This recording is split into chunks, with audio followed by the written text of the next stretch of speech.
Without objection, the chair is authorized to declare a recess at any time, and the gentlewoman from Nevada, Ms. Titus, will be permitted to participate in this hearing to provide a brief opening statement and ask questions of the witnesses. Good morning and welcome to our Las Vegas field hearing. Thank you to our host, Yesco Neon Sign Manufacturing, for welcoming us. Just as you have done for the millions of people who see your Welcome to Fabulous Las Vegas sign when entering this great city.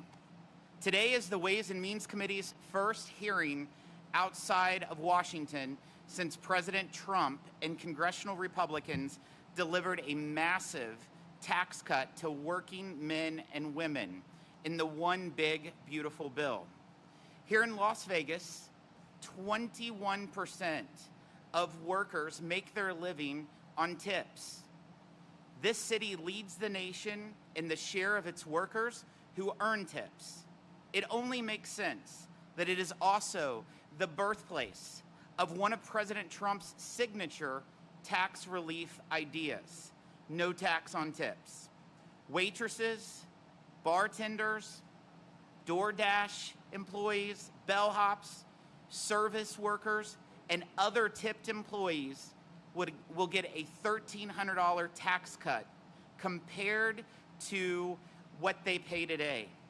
No tax on tips will translate to over $230 million back into the pockets of tipped workers in just the Las Vegas metro area. $230 million just in Las Vegas from that one tax provision. That's money that will be spent at local small businesses, restaurants, and stores, helping both tipped workers better their lives while simultaneously growing the Vegas economy. But what will happen here in Vegas will not stay just in Vegas, because America's 4 million tipped workers will also benefit from the no tax on tips. The One Big Beautiful Bill also delivered no tax on overtime and no tax on Social Security.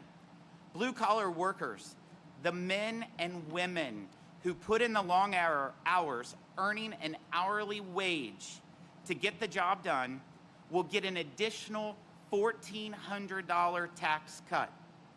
Seniors will get a $63 billion tax cut to ensure that their retirement isn't dragged down by high taxes. I know here in Nevada, a change related to the deduction of gambling expenses has made some news. The version of the One Big Beautiful Bill that passed out of the House Ways and Means Committee did not make any changes to the tax treatment of gambling losses. That change was made by the United States Senate. That being said, for those of you concerned about this change, I can tell you that members on both sides of the aisle have heard you, and I know that many members on both sides of the aisle are open to working to address it before it goes into effect on January 1st. With their no vote on the One Big Beautiful Bill, unfortunately, every single Democrat in the U.S. Congress voted against cutting taxes to tips, against cutting taxes on overtime, against cutting taxes on Social Security. Instead, Democrats voted to raise your taxes, slash the child tax credit in half for 40 million families, and slash the standard deduction in half. Instead, it's a slap in the face to the hardworking men and women across this country and in Nevada. It's no surprise. This is the same party that spent 4 years under Joe Biden making life more expensive. President Biden and Democrats gave tax subsidies for electric cars to the wealthy. President Trump and Republicans gave tax cuts to electricians. We permanently locked in the lower taxes for workers and families from the first Trump tax cuts in 2017. Americans will permanently pay less in taxes and permanently get a double standard deduction. Working moms and dads will get a bigger child tax credit, and parents of newborn babies will receive a $1,000 savings account to plan for their child's future. Families will get more help with the crushing cost of health care, child care, and education, all within this bill.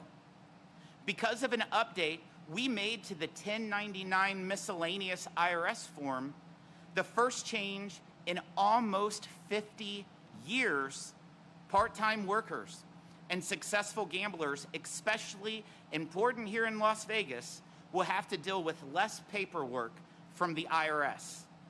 Instead of encouraging the flood of illegal immigrants that started under Democrats with public benefits, Republicans voted to secure the border and end Democrats' handouts. Illegal immigrants will no longer be eligible to receive Medicare, paid for by the hard work of single moms waiting tables.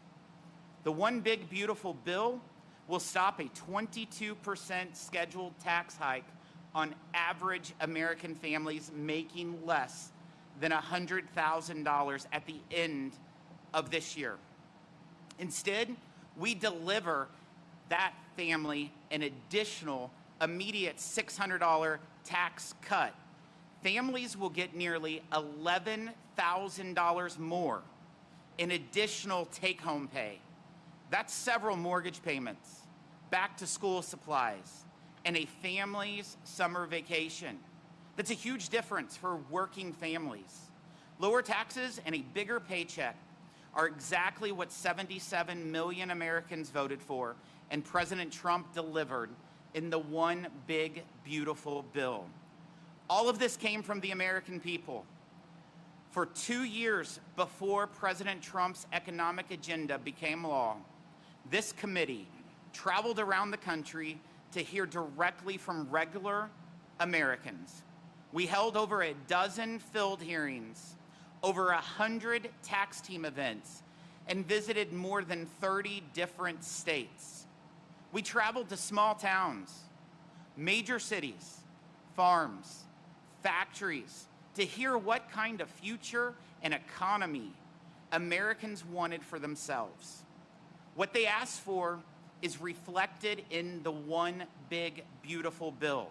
More money in people's pockets, better jobs in their communities, and a strong and prosperous America. Today, we are continuing that work and hearing from Nevadans who represent the winners of the One Big Beautiful Bill: waitresses, overtime workers, seniors, and moms and dads, the blue-collar workers who actually make this country move. I want to thank you all for taking time today away from your family, away from your work, to share with us how President Trump's agenda will make a difference for you. We also want to hear from all of you in the audience. There will be clipboards passed around during the hearing for you to share with the committee how the One Big Beautiful Bill affects you. We want to hear your voice and your story as we implement President Trump's pro-worker and pro-family agenda. Those comments will be entered into the official record for this hearing. I'm pleased to recognize the ranking member, Mr. Horsford, for 5 minutes to provide his opening statement. Well, thank you very much, Mr. Chairman, and welcome to my hometown, Las Vegas, Nevada. And before I get to my formal remarks, Mr. Chairman, as you know and as you stated, Senate Republicans unilaterally thrusted the gaming economy and its patrons into uncertainty with the unjust inclusion of the wagering loss penalty in H.R. 1. I'm glad to hear your remarks today, but just for the record, I want to know that we have your commitment to work with Ranking Member Neal, Representative Titus, and I to move that legislation forward. So I've been crystal clear that we'll look at what avenues we can to address what the problem of the Senate created. Thank you. Well, first, I'm proud to welcome all of you to see our incredible small businesses, our hardworking people, and the energy and resilience that makes this city so special. I have to say it's a shame that you're here to highlight a bill that will be so disastrous for so many Nevadans and our long-term future. Las Vegas is actually ground zero for the damage that Trump's economy is doing to workers and to families and to small businesses. From rising housing costs to falling hotel occupancy, from energy projects on pause to an impending health care cliff, the reality in Nevada tells a very different story than the one Republicans are attempting to sell. On July 4th, while Americans were celebrating our independence, President Trump, flanked by congressional Republicans, signed away our economic and health freedom with the most expensive bill in U.S. history, the Big Ugly Law, all to benefit billionaires. And I refuse to stay silent about the damage that this bill will cause, especially to my constituents. The Big Ugly Law delivers a cruel blow to working families, and make no mistake, Nevada will be among the hardest hit. Despite what you'll hear today from my colleagues across the aisle, this Big Ugly Law isn't a tax cut for working families. It's a $4 trillion budget-busting giveaway to the ultra-wealthy. The top 0.1% are walking away with an average tax break of $309,000, while working families making less than $50,000 will get a mere 68 cents per day. And that's before the impact from all of the cuts that are being imposed by this bill.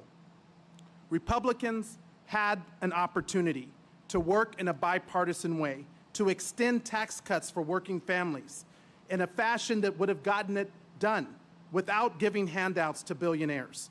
They chose not to. They voted no. Instead, they've slashed nearly $1 trillion from Medicaid, put coverage for over 110,000 Nevadans at risk, cut up to $11 billion from our state's healthcare system. This will all mean impacts to our rural hospitals in places like Battle Mountain and Winnemucca that will be forced to close their doors. And as coverage disappears, healthcare cost will rise and care will suffer. But don't just take my word for it. The CEO of University Medical Center, Nevada's only public hospital, said that they're reviewing expenses line by line, scrutinizing staffing and supplies, and even utilities to prepare for what's coming as a result of this Big Ugly Law. The Big Ugly Law jeopardizes over 760,000 clean energy jobs nationally and over 8,300 jobs here in Nevada by gutting incentives from the Inflation Reduction Act. It raises costs for families by stripping away support for energy-efficient home upgrades. And it hits the backbone of our local economy, hospitality and tourism. Again, don't just take my word for it. Derek Stevens, the owner of Circa, the Golden Gate, and the D, said that the Big Ugly Law, quote, will impact jobs, visitation, tourism. And he's right. Since the Trump-Vance administration took office, Las Vegas room rates have dropped more than 16%. We haven't seen a single month of growth in hotel occupancy since February. Mr. Chairman, this bill is selling a lie that my constituents are too savvy to buy. And that's why I want to make sure that today we are uplifting the truth. The truth is, this is not a public hearing. There aren't hundreds of people sitting here in a field hearing. We could have done this at a public location to allow public input, but instead we're here for a photo op. Well, welcome to the great city of Las Vegas. We're glad to have you, and we're going to make sure that the truth of this Big Ugly Bill gets told to our constituents. With that, I yield back. I'm pleased to recognize the gentlewoman from Nevada, Ms. Titus, for 1 minute to provide a brief opening statement. Well, thank you, Mr. Chairman, for including me and for bringing the Ways and Means Committee here to Southern Nevada. Thank you, Mr. Horsford, for your leadership. I hope that since you care so much about Nevada families, y'all will spend some money while you're here in some of our casinos. We would appreciate that. You know, this bill really does seem like it's just targeting Southern Nevada. Not only does it hurt our community by going after affordable health care and Medicaid, food stamps, renewable energy, you even tried to sell off our public lands.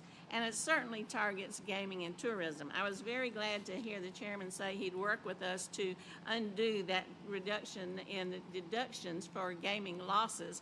The Senate did put it in there, but it came back to the House. They wouldn't accept any amendments, and they all voted for it. So let's be sure we know who's responsible, and let's work together to try to fix it. So I look forward to doing that, to hearing the testimony, and I have some questions when my time comes. So thank you again. Thank you, Ms. Titus. I will now introduce our witnesses. Patrick Rona is a server at RPM Italian. We have Miss Sharon Simmons, is a driver for DoorDash and is originally from my home state in Missouri. I always appreciate the opportunity to meet a native from Missouri. We have Eric Byington. He's a paint foreman for our generous host here at Yesco. We have Austin Robinson, is Director of Manufacturing at ClickBond. And we have Miss Nancy Overman, is a senior and a retired hospital hospice volunteer manager. And we have Yadasha Jones, is a mother and small business owner from Henderson, Nevada. And we have Nicole Canizero, is the majority leader of the Nevada State Senate. I want to thank you all for joining us today. Your written statements will be made part of the hearing record, and you each have 5 minutes to deliver remarks. Mr. Rona, you may begin when you're ready. Good morning, Mr. Chairman and members of the committee. My name is Patrick Rona. I'm a gourmet food server at RPM Italian on the Las Vegas Strip, and I would like to thank you for the invitation to appear before you today and welcome you to Las Vegas. Las Vegas is built on hospitality. We get to welcome people from around the world to the Las Vegas Strip year-round. I appreciate the opportunity to share with you today my experience working in restaurants with my fellow tipped coworkers and our sincere appreciation for the no tax on tips law. As you may know, the restaurant and food service industry is the largest private sector employer in Nevada, representing over 227,000 jobs. Food and beverage establishments generate almost $25 billion in sales every year across almost 7,000 locations here in this state. It is also highly competitive, and a customer's experience with their servers and bartenders can make the difference between a good and bad review, which can be the difference between a thriving or failing business. Personally, I've spent over 2 decades in the restaurant industry, and I can tell you, the work to me is more than just a job. It is my career, it is a community, and it's a profession in which I and a great many others take pride. I first started waiting tables back in 1998 at an Outback Steakhouse in a suburb on the south side of Chicago. For a few short years, I tried the corporate route after college in a white-collar sales job. However, it didn't take long to realize that an office setting just wasn't for me. I enjoy daily personal interactions, an interactive and collaborative workplace, and providing my customers with an enjoyable experience. Also, it's challenging, and that I love. I'm very fortunate to work as a food server at a restaurant I love with fantastic food, with a company I admire, and coworkers who have become like a second family to me. When guests sit at my tables, it is truly important to me that they have the best possible experience they can from start to finish, and that they come back to our restaurant the next time they visit Las Vegas. I had a turning point of sorts during a vacation to Las Vegas in 2007. I visited a friend of mine who was working in a restaurant at the Palms. I witnessed firsthand how much he enjoyed his work, the personal connections he made with guest after guest. That visit changed everything for me. I realized that working in hospitality was truly what I enjoyed, and that not only could I have a career in hospitality, but that I could thrive. I went back to Chicago with a new sense of purpose to build my career in hospitality. I dove deep into the world of fine dining, learning everything I could about wine, food sourcing, presentation, and restaurant operations. It wasn't always easy, especially navigating the ins and outs of the competitive Chicago restaurant scene, but I stayed committed. I opened my first restaurant in October of 2013 and my second in April of 2016. Due to an ever increasingly difficult business climate in Chicago, I decided to sell my establishments in 2019. I was fortunate to sell one shortly before the beginning of the COVID pandemic, but unfortunately lost one of my restaurants to what I feel very strongly were overzealous COVID restrictions placed on our industry. I decided to go back to the basics in hospitality and serve tables again. I rediscovered the joy of connecting with guests and was then fortunate enough to begin working as a server at RPM Italian in Las Vegas. I immediately felt like an important part of a great hospitality experience. My wife Felicia also works as a food server in a restaurant at the Wynn and also knows how hard service workers hustle to make a living. So I am very thankful for the new $25,000 above-the-line tax deduction for tips, better known as no tax on tips. It's a game changer for us. This policy will let hardworking service professionals in Nevada, like me, keep more of what we earn. We are working class people.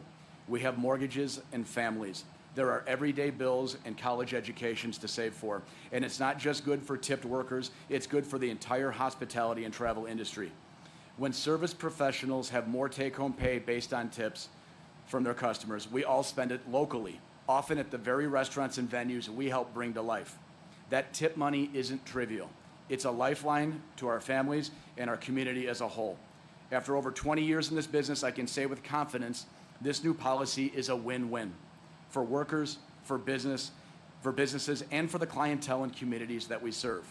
Finally, I would like to thank President Trump for the idea of no tax on tips. I believe he recognized workers like myself in an industry that was absolutely crushed by the COVID pandemic, and I think he realized that tipped employees, quite frankly, could use a break. Also, I'd like to thank the members of the House of Representatives and for the Senate for passing no tax on tips into law. You are rewarding hard workers who provide the highest level of service for their income. I also welcome your questions and appreciate the opportunity today. Thank you. Thank you. Ms. Simmons, you're now recognized. Good morning. Thank you for having me. My name is Sharon Simmons, and I live in Boulder City, Nevada. I appreciate the opportunity to discuss how no tax on tips will benefit me and my family. I am submitting this testimony on behalf of myself. My husband and I live in Nevada, but I am originally from Chairman Smith's district in Missouri. I was raised by two hardworking parents that instilled in me a strong work ethic that I keep with today.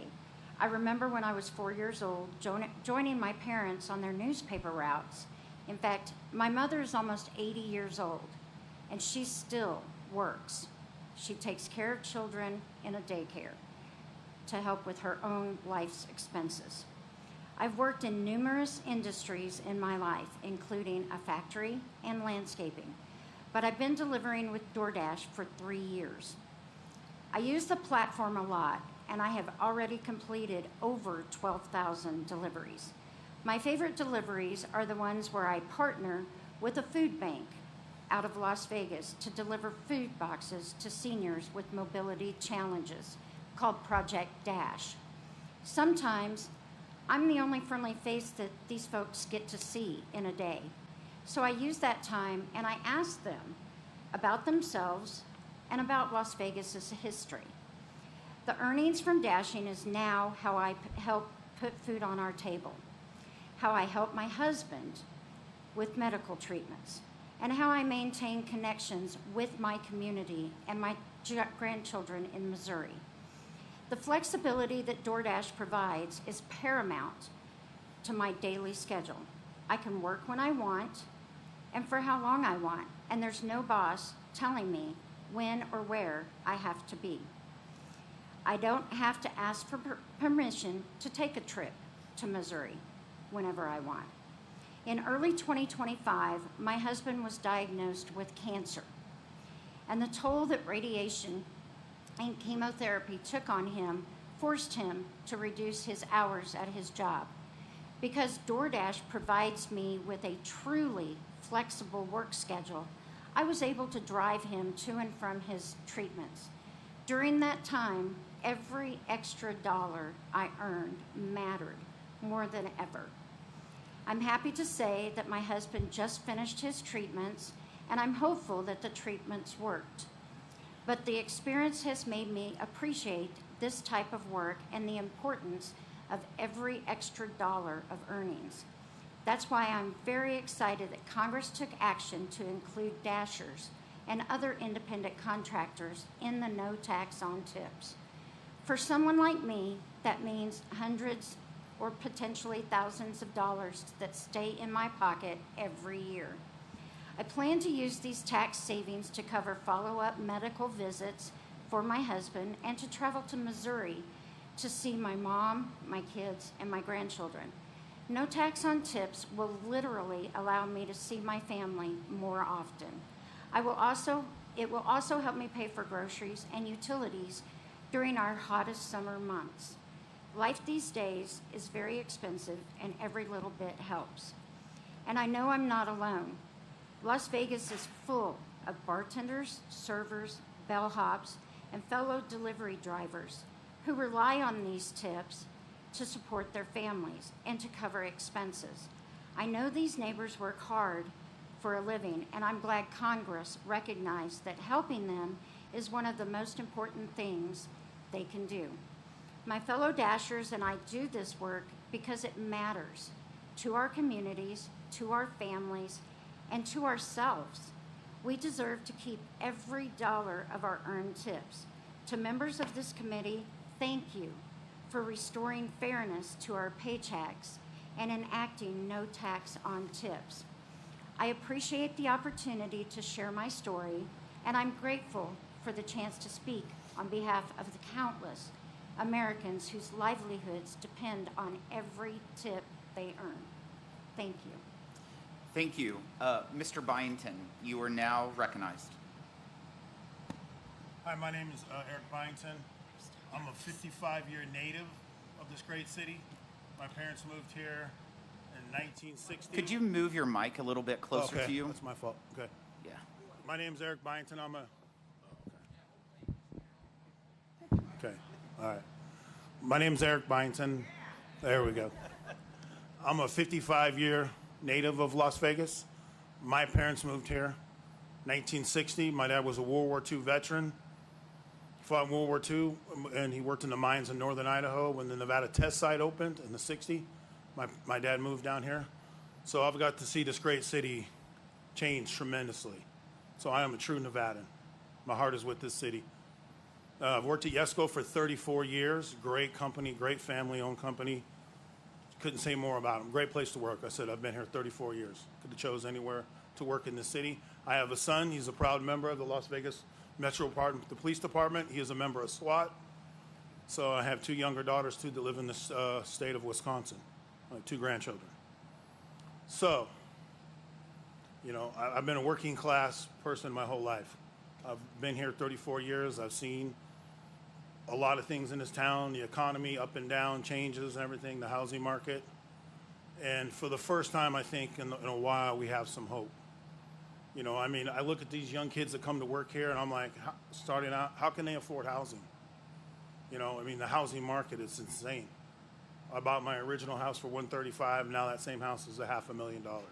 How can a young family, I mean, your house payment is $3,000. You couldn't save for a house. You couldn't do anything for a house. The cost of food, everything. I mean, how do these young kids make it?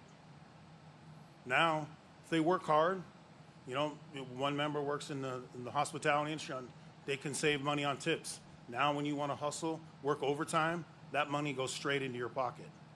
It's not being going and put in some bill or helping somebody out that's not helping you and your family. So these tax breaks are immense for the regular working class people. So the big, beautiful bill is doing its job for the American people. If you want to hustle and work hard in this country, you're rewarded. I mean, that's what it's saying. If you don't, not looking for a handout, you want to work hard, your overtime's not going to be taxed. So your hard effort is being rewarded. Same with tips. Now, if you're a server and you're working hard on your best effort, you want to work extra hard for that tip, you're going to be rewarded. It goes straight in your pocket. That tip's not going to go someone, some other country to help them. It's going to help you in your life, buy food, pay utilities, try to save for a house. We're giving people hope. You know, even the no tax on Social Security. You know, my parents were old enough to be my grandparents.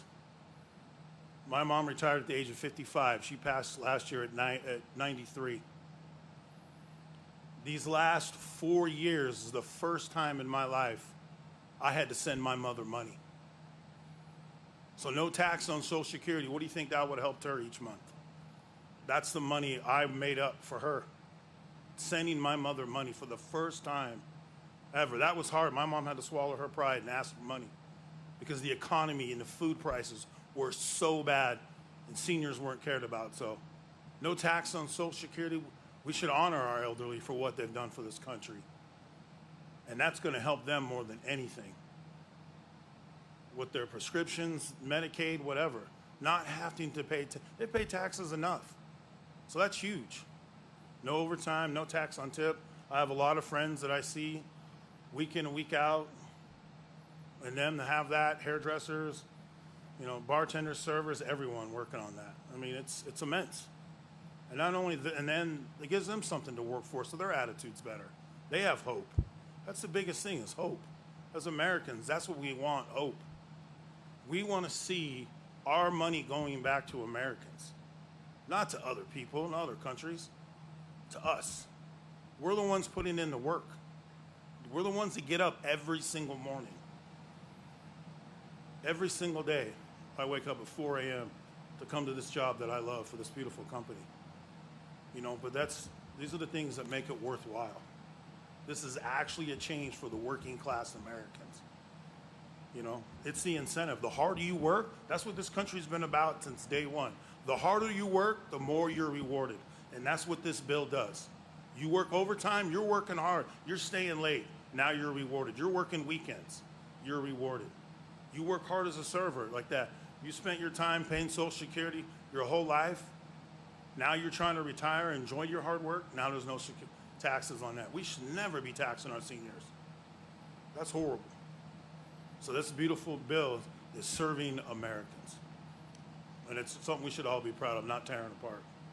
Because it's actually directly affecting the American people every single day. Not some end of year or whatever. Every single day of your life when you go to work, there's an incentive to do your job, to work hard. That's what's about this thing. Thank you, sir. Yep. Mr. Robinson. Good morning, Chairman Smith and Ranking Member Neal and members of the committee. My name is Austin Robinson. I am the Director of Manufacturing at ClickBond.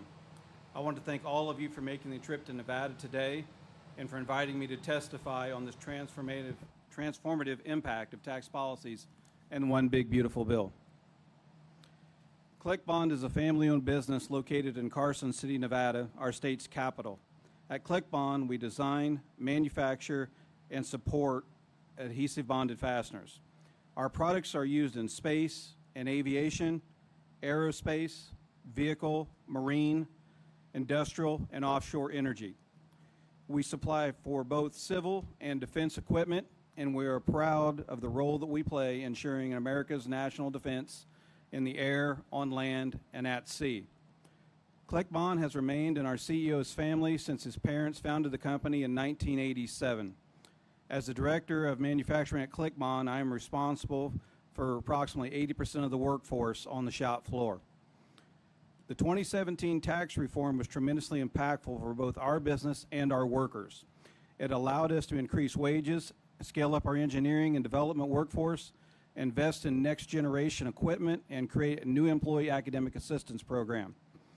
Now, by building and making permanent a pro-tax growth code, the One Big Beautiful Bill will empower us to continue and expand these investments, to purchase more equipment and conduct more research, and to further increase pay and benefits for our employees.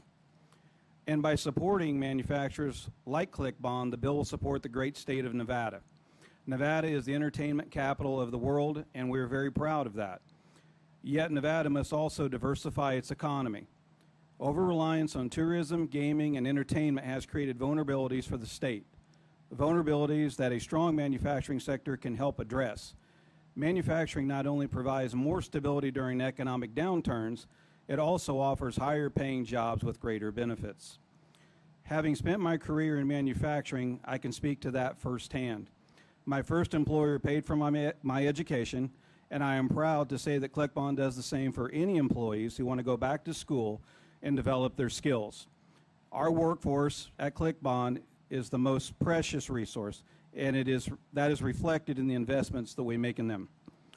Those investments are actually enabled by a pro-growth tax policy. Small and medium-sized manufacturers like ClickBond operate on thin margins, so change in tax liability can make or break our ability to purchase a new machine or even offer a new benefit. The One Big Beautiful Bill is full of policies that support manufacturers like us, fully expensing the cost for more cost-effective for us to purchase equipment and machinery. Immediate R&D expensing helps us innovate, and a state tax exemption that protects our family-owned businesses from damaging taxes. Beyond these specific policies, small businesses like ours benefit from tax certainty. The tax hikes looming at the end of the year had frozen decisions on investment and hiring, but the One Big Beautiful Bill gave us the certainty we desperately needed. Our workers benefit from this historic law as well. The One Big Beautiful Bill preserves the 2017 tax reform cuts for the middle-class families. It introduces a new policy of no tax on overtime, and that is a further tax cut for many of our employees. Overtime pay is common in manufacturing, and it helps us save up for short-term, or it helps workers save up for short-term expenses and long-term financial security. And it helps companies respond to the spikes in demand. At ClickBond, being responsive to our customers is absolutely crucial to our role in defense supply chain. Across the country, manufacturing employees work about 6 hours more a week than the national average. So they are well positioned to take advantages of this policy. At ClickBond, all our overtime is voluntary, and we expect the hours will be in high demand with this new benefit. In short, no tax on overtime recognizes the hard work that manufacturing workers put in and the critical role they play on the shop floor and what they play in our economic prosperity and national security. In conclusion, the One Big Beautiful Bill directly impacts manufacturing workers as substantial.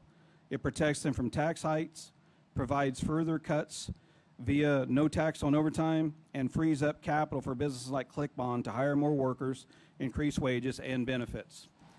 By recognizing the importance of innovation, investment, and workers, this bill gives manufacturers in Nevada and across the country the tools they need to succeed and grow. This means more jobs and higher wages and more lifelong family-supporting careers for manufacturing workers across this great country. I want to thank all of you again for traveling to Nevada to hear my story and for passing tax policies that will support the manufacturing workers at ClickBond throughout the state and across America. Thank you for your time. Thank you, Ms. Overman. You are now recognized. Good morning, Chairman, Ranking Member, and members of the House Committee on Ways and Means.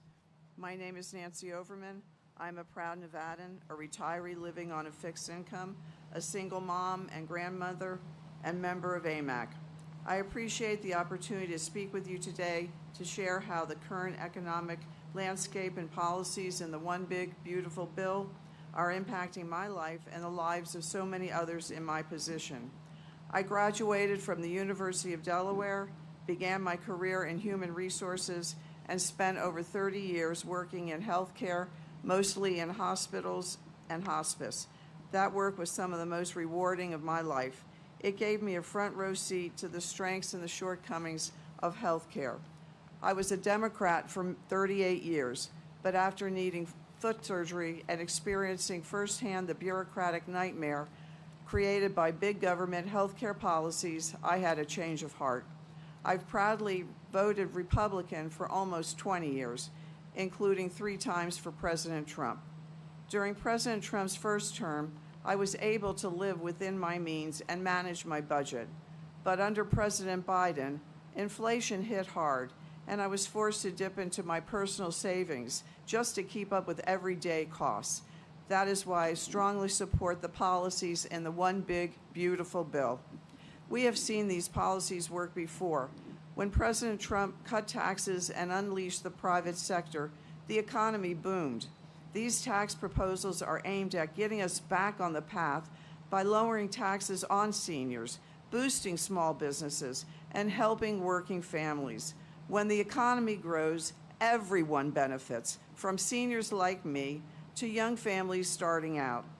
As a Social Security recipient, one key policy that means a great deal to me and others in my situation is the new $6,000 deduction for middle-class seniors, which will help to offset taxes we pay on Social Security.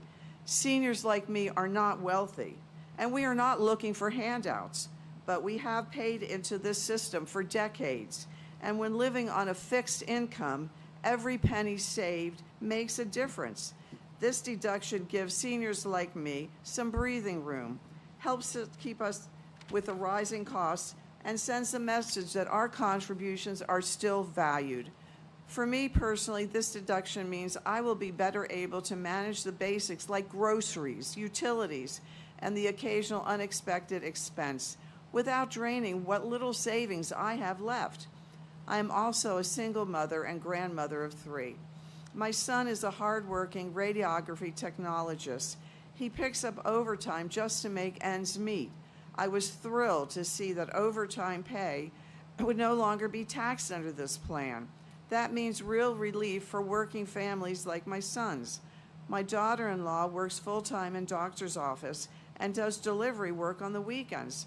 Eliminating taxes on tips helps people like her who are doing honest work and deserve to keep what they earn. With 3 children, the increased child tax credit provides relief for their family. Seniors and working families both come out on top thanks to these policies in the one big, beautiful bill. Having worked in healthcare, another key part of this proposal is the expansion of health savings accounts. This is one of the most practical reforms we have seen in years. HSAs have always been a helpful tool, but now they can be used for direct primary care. DPC allows patients to have a direct relationship with their physician without the interference of insurance middlemen. And now seniors can use pre-tax dollars to pay for that care. That is smart policy, and it puts patients in charge of their health again. Finally, I want to thank this committee and Congress for taking steps to restore border security. I have been incredibly impressed by the improvements we are already seeing in immigration enforcement, and I'm especially grateful for the additional funding for Border Patrol and ICE agents. As a grandmother, knowing that our government is taking steps to keep illegal drugs and fentanyl out of and criminals out of this country helps me sleep better at night. I take comfort in knowing that my children and grandchildren are better protected because of the passage of this one big, beautiful bill. Our laws need to be enforced, and we owe it to future generations to keep our country safe and secure.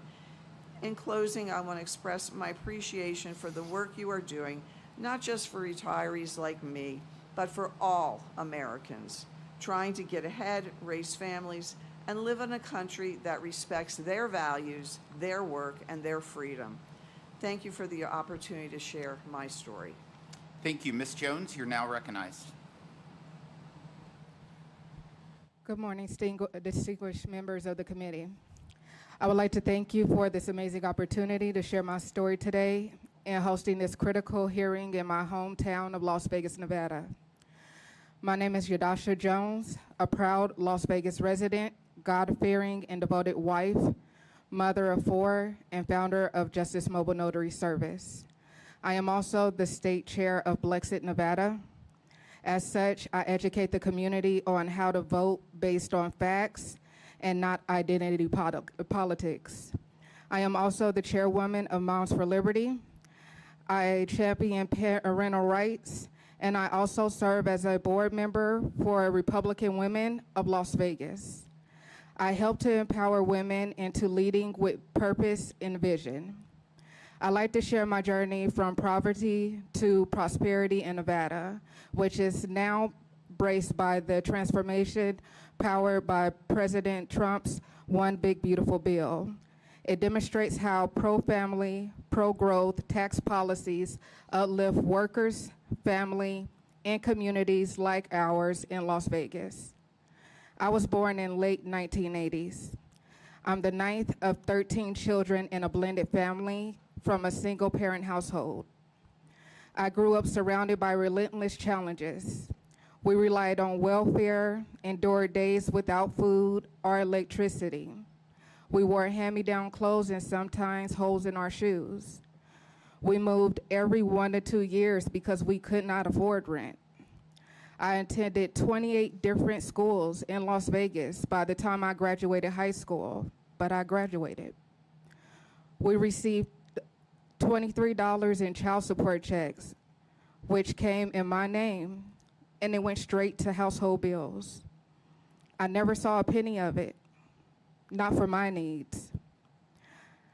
I watched as my siblings fell into cycles of low-paid jobs, incarceration, or welfare as paths that our community too often accepted as normal.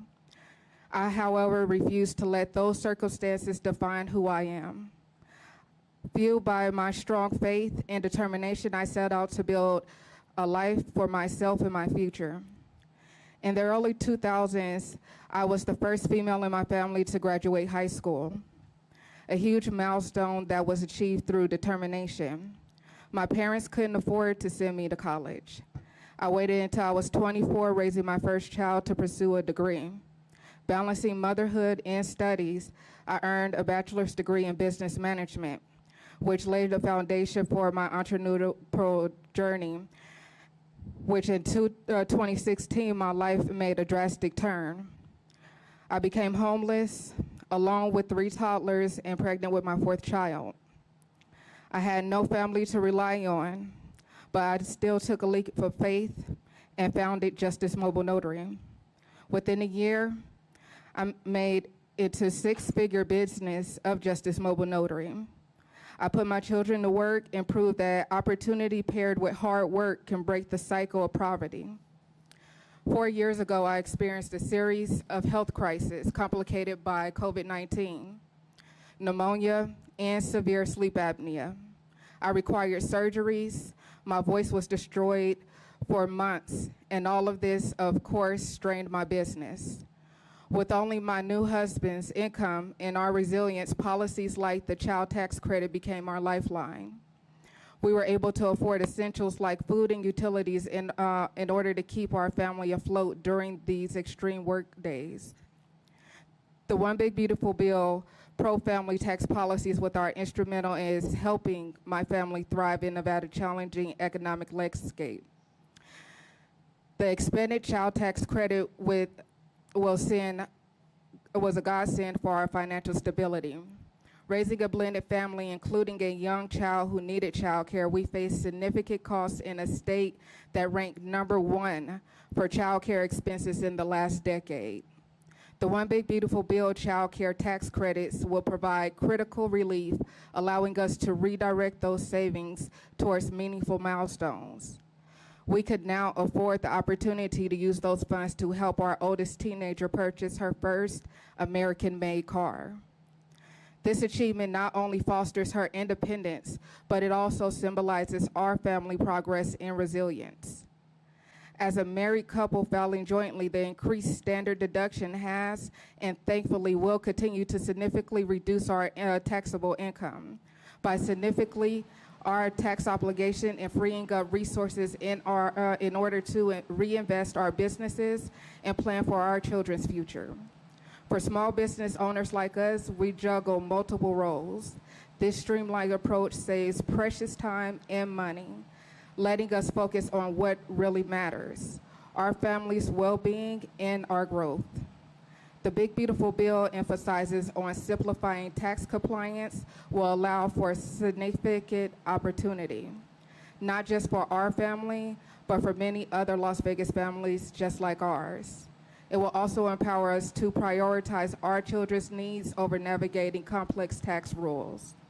The Big Beautiful Bill, pro-family tax policies, particularly those supporting child care affordability, will alleviate financial pressures, enabling us to make tailored choices for our children's education. As passionate advocates for school choice, we face zoning restrictions in Nevada, which limits access to schools best suited for our children. They are currently enrolled in charter and homeschool. The financial flexibility to providing the Big Beautiful Bill will allow us to create educational environments that nurture each child's unique strengths, recognizing that no two children, even in the same household, has identical needs. This support will be vital to ensuring our children thrive academically and personally. My long journey from a childhood marked by poverty to the founding of 2 successful businesses raising 4 children will be a thriving and leading community advocate in Las Vegas shows the power and resilience when supported by opportunity.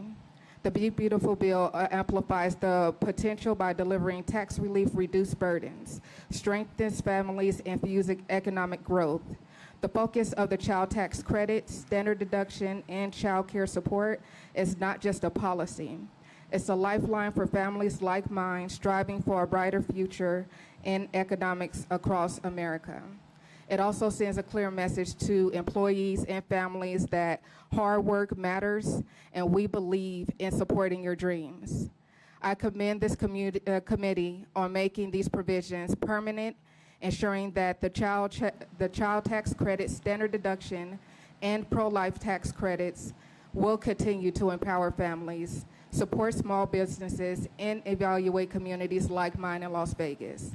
By preserving these policies, you will absolutely help countless Americans turn dreams into aspirations, into realities, just as I have. Thank you for your time and unwavering commitment to building a stronger, more prosperous nation. Looking forward to your questions. Thank you. Ms. Canizero.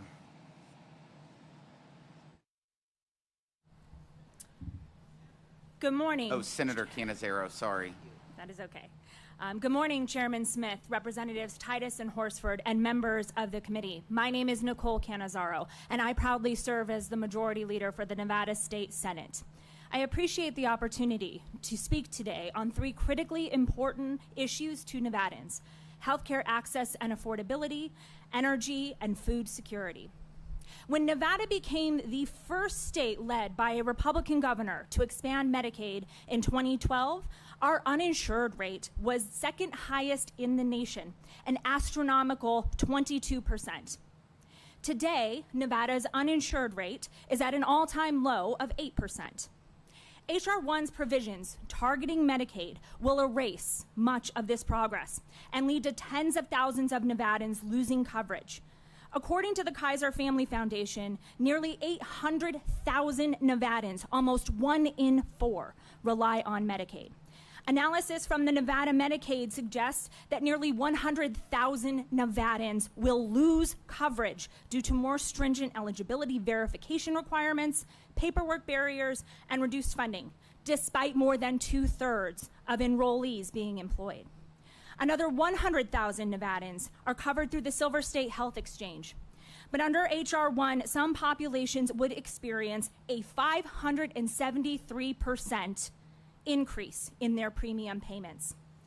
Across all income brackets, premiums are likely to increase by roughly 75% next year, which will lead to more Nevadans foregoing coverage. This means fewer people getting preventative care, more uncompensated emergency room visits, and long-term costs shifted to state and local health systems. Those costs, to be clear, do not disappear. They will get passed on in the form of higher premiums for everyone else. Under H.R. 1's changes to the provider tax structure, Nevada would lose an average of $160 million in revenue per year over the next 5 years. The effect on our healthcare infrastructure will be devastating and swift. Already, Nevada hospitals struggle to attract and retain qualified personnel and will have fewer doctors and fewer services. When provider tax cuts are combined with Medicaid eligibility tightening and reduced federal match, our rural hospitals may reduce services as well, cut critical units like long-term care for seniors or labor and delivery services, forcing residents to travel hundreds of miles for emergency or specialist care. Next, let's talk about energy costs.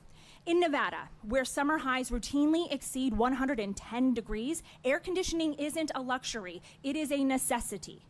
Our state has become a national leader in the renewable space, with Nevada holding vast potential for solar and geothermal power. The solar industry alone created more than 8,000 good-paying jobs across more than 100 companies. H.R. 1 discourages the development of cost-effective electricity generation. And according to Energy Innovation, Nevada families are now projected to experience an annual increase of $300 to their energy bills over the next 5 years. This won't just hurt the pocketbooks of Nevada families, it will damage our economy. So let's move on to food security. The Supplemental Nutrition Assistance Program is one of the most effective tools we have to fight food insecurity. In Nevada, over 500,000 individuals, including 1 in 5 children, rely on SNAP to make ends meet. These are not people who are gaming the system. They are working families, single mothers, caregivers, and people living with disabilities. And for every dollar in SNAP benefits issued, between $1.50 and $1.70 is then returned to our local economy. Instead, H.R. 1 imposes stricter eligibility rules that will cost Nevada taxpayers $20 million per year while penalizing states for error rates that are often driven by administrative complexity and staffing shortages, not fraud. While Nevada's error rate currently falls below that threshold, that was not the case as recently as 2023. In effect, this means that thousands of eligible Nevadans could lose access to food assistance while at the same time costs go up for Nevada taxpayers. Finally, I'll conclude with a brief note about no tax on tips.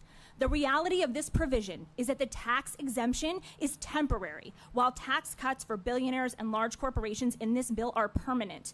That is not tax fairness, it's tax theater. And this temporary benefit will only help Nevada's tipped workers if we continue to have tourists to tip them. That's no guarantee, especially amidst a year-over-year decline in visitation from both domestic and international tourists. This is a bill that puts the interests of the wealthiest Americans first. It locks in permanent advantages for billionaires and corporations, it strips away state flexibility and burdens our agencies, and it does not promote economic growth, and it will ultimately raise costs across the board for working and middle-class families. Thank you again for the opportunity to speak today. Thank you. Thank each and every one of you for your testimony. We'll now move to the question and answer session, and we'll start with Mr. Smith. Thank you, Mr. Chairman. Thank you, Mr. Chairman. Thank you to all of our witnesses. I really appreciate the diverse perspectives that you bring. I think hearing from your backgrounds, it's compelling insight that you offer. In leading up to the passage of this bill that was worked on literally for several years, especially when you look at what we did in 2017 during President Trump's first term and being able to do a lot of good things for the economy, the numbers speak for themselves. I mean, the economy heading into COVID, that speaks for itself. And to see many of these provisions, very pro-family provisions, due to expire, we worked hard to extend those, hopefully make them permanent, and sifted through all sorts of data, what's effective, what's most productive in the economy. And even before that, I think it's important to note that President Obama, when he was still president, he advocated for reducing the corporate tax rate because he watched U.S. companies move out of our country into other tax jurisdictions because we had the highest corporate tax rate in the developed world. Now, we solved that in 2017 because after we passed that bill, we didn't have any companies do what hundreds and even more companies did before. So looking at what we needed to do this time and wanted to be fiscally responsible about it, I think it's important that we reflect on the fact that we, through our efforts, are making the safety net stronger. Medicaid, for example, limiting Medicaid benefits to those who are here legally and who truly need assistance. We've strengthened that position. When it comes to nutrition and the error rates, and Senator, I appreciate your perspective. In the bureaucratic nature, we should always be concerned about bureaucracy causing problems, perhaps. But we have states with single-digit error rates, and we had states with more than 50% error rates. And that wasn't using their own money. That was everyone else's federal tax dollars, and maybe a little bit of theirs, you know, proportionate to the taxes that they pay. But I think it's important that we have the expectation, as federal taxpayer dollars are involved, that the various states are truly making a difference and making sure that those dollars end up in the places they need to go. And we have succeeded in this bill, the reconciliation bill, the big, beautiful bill that our country has been needing. Now, I think it's still our job to continue to move forward and look for ways to improve freedom and opportunity across America. And so that's why I'm glad we are here today to hear your perspective. You are on the front lines of our economy, and I so appreciate your taking the time. Ms. Simmons, I do want to ask you, if we didn't get our work done, taxes were going to go up. Were you able to reflect on what that might have looked like had we not gotten our work done, and what that would have looked like for you? Well, I'm not real versed on, tax type stuff. I know that that any amount of money that I can keep at home is essential at this point. You're a little better at spending the money than the federal government is. A little more efficient. Oh, I can spend money. Okay. You can ask my husband. He'll tell you I can spend money. But I think that just being able to get it done meant a lot to a lot of people. And the average family would have faced about a $1,200 or $1,300 tax increase. The average farm would have faced about a $5,000 tax increase had we not gotten our work done. Now, I will predict you will hear some different lines of thinking, perhaps, or they can't be observations because they're not based on fact from what I've been reading in the press. But Mr. Robinson, if you could just briefly, because the time is limited, talk about employment, employee retention, recruitment, wages. Wages grew under what we did in 2017 faster than what executive compensation did. The bill then and the bill now, I believe, is great for workers and great for the economy. But if you could elaborate just briefly on worker impact. Yeah, looking back to what happened 2018, there was probably one of the largest growth of wages in the middle class in probably recent years. During that time, it generated a lot of people changing jobs, looking for more wages or benefits to improve their position financially. Currently with us, with the no tax on overtime, is going to encourage more people to move into the manufacturing sector for currently better pay and better wages, but then also the overtime. If you're on fixed income, you don't have overtime, right? Yeah. Very good, very good. Thank you. My time has expired. I yield back. Thank you, Ms. Titus.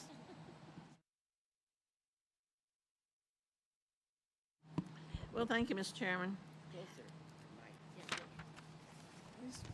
Okay, now, thank you, Mr. Chairman.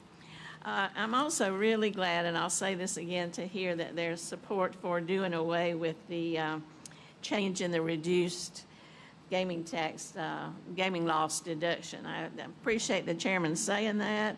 I have the Fair Bet Act. We have some Republicans already on that bill. I know Andy Biggs is looking at doing something, and so I look forward to working with you to do that.